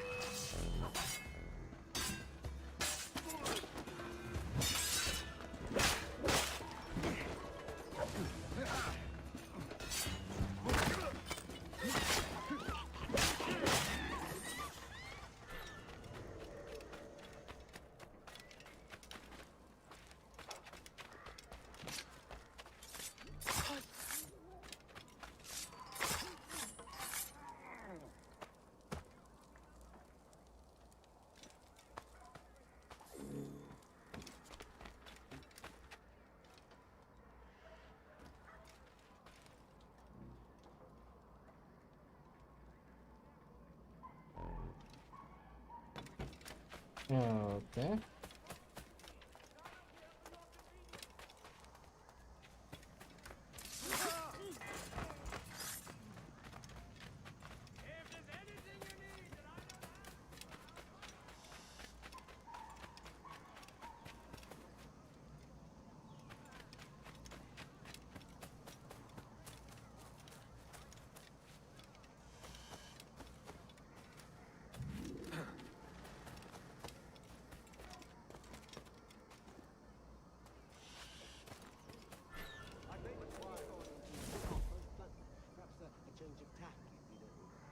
Come at it from another angle. Really? I'd made inquiries and been put off most bluntly. Perhaps a change of tactics, you know. Come at it from another angle. Certainly. I thought it an odd choice at first, but...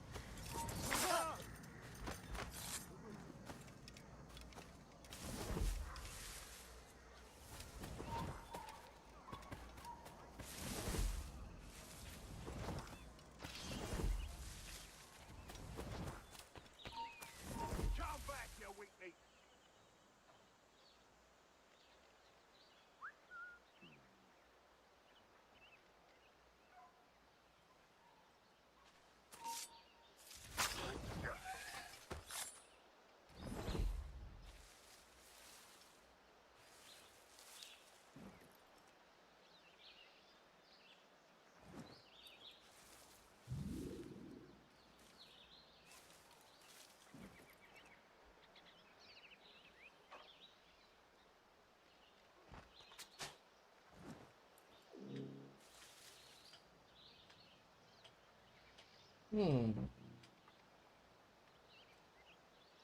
How's it going, Naraku? Hi? How you doing, man?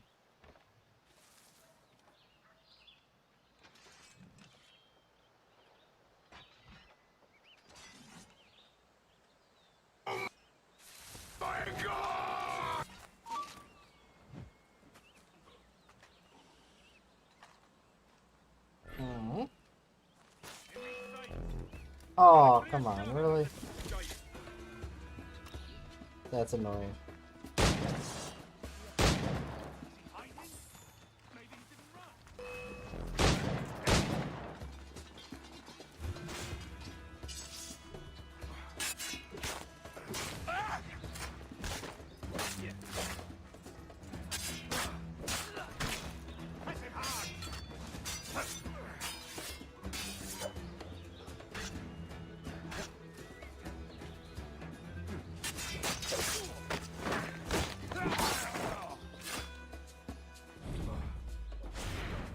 Because they're bad. We actually haven't done any upgrading for our character itself. Like, we've done some of the crafting stuff, but we haven't actually bought, like, good guns and stuff like that.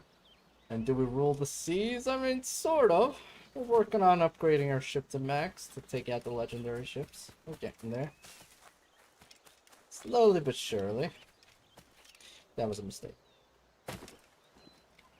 But we're fine! Because we always land on our feet.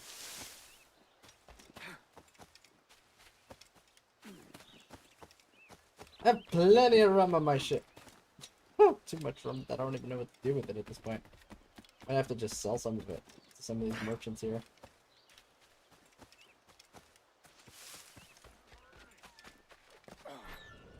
Oh, that's not what I want to do. Ah, jeez, it is over there, actually. Out of my way.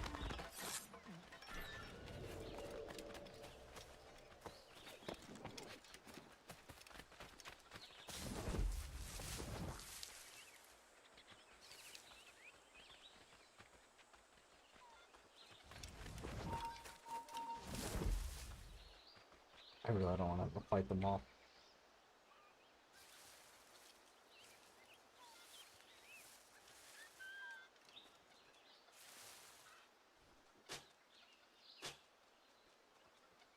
Actually, I might not have to fight them all.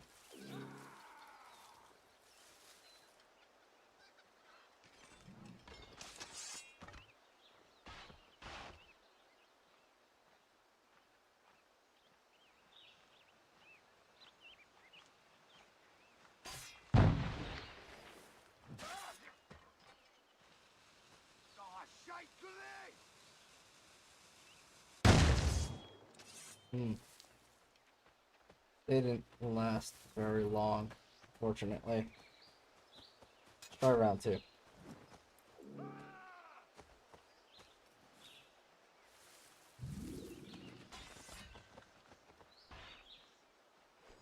you ever tried to pick the Fat Man axe? The kills with it are nasty. They're alright. I like quick and fast weapons. Not into the big clunky ones.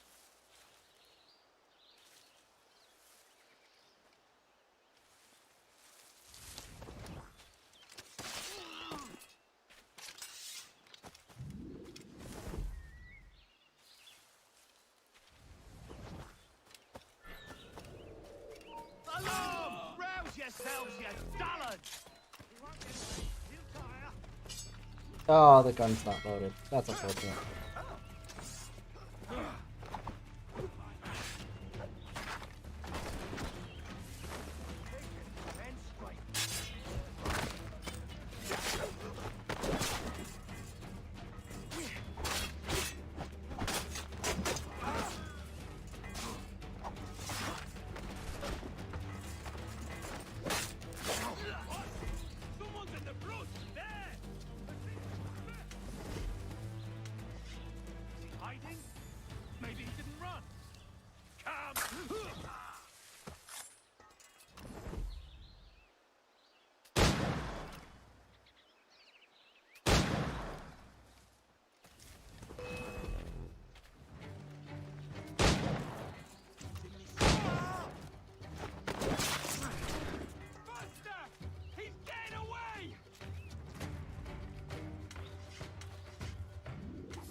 There we go. Alrighty.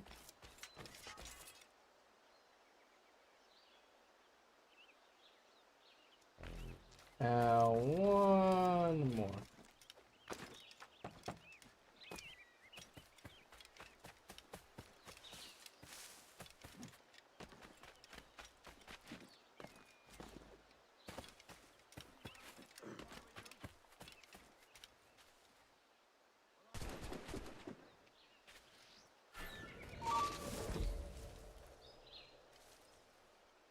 Why are they looking this way? Jeez. Okay, so we're gonna have to come from further out.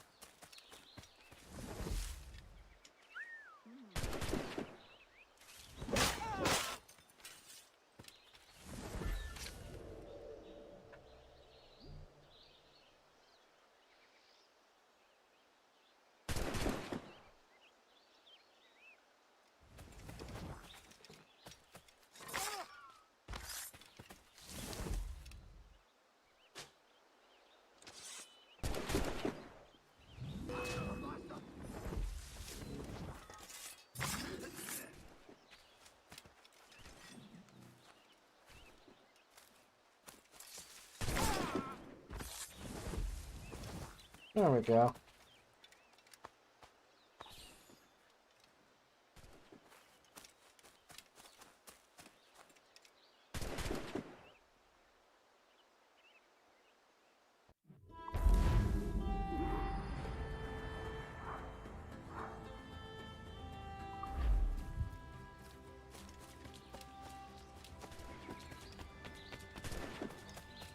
Oh. Let's see here.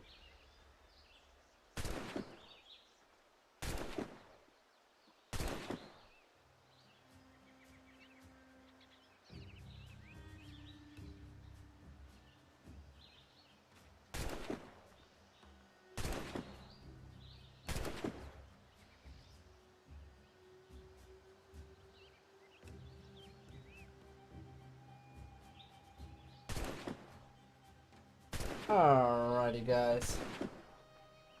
I'm gonna actually call it there for tonight.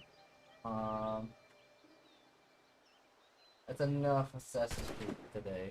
Might have to pop back on with some Destiny.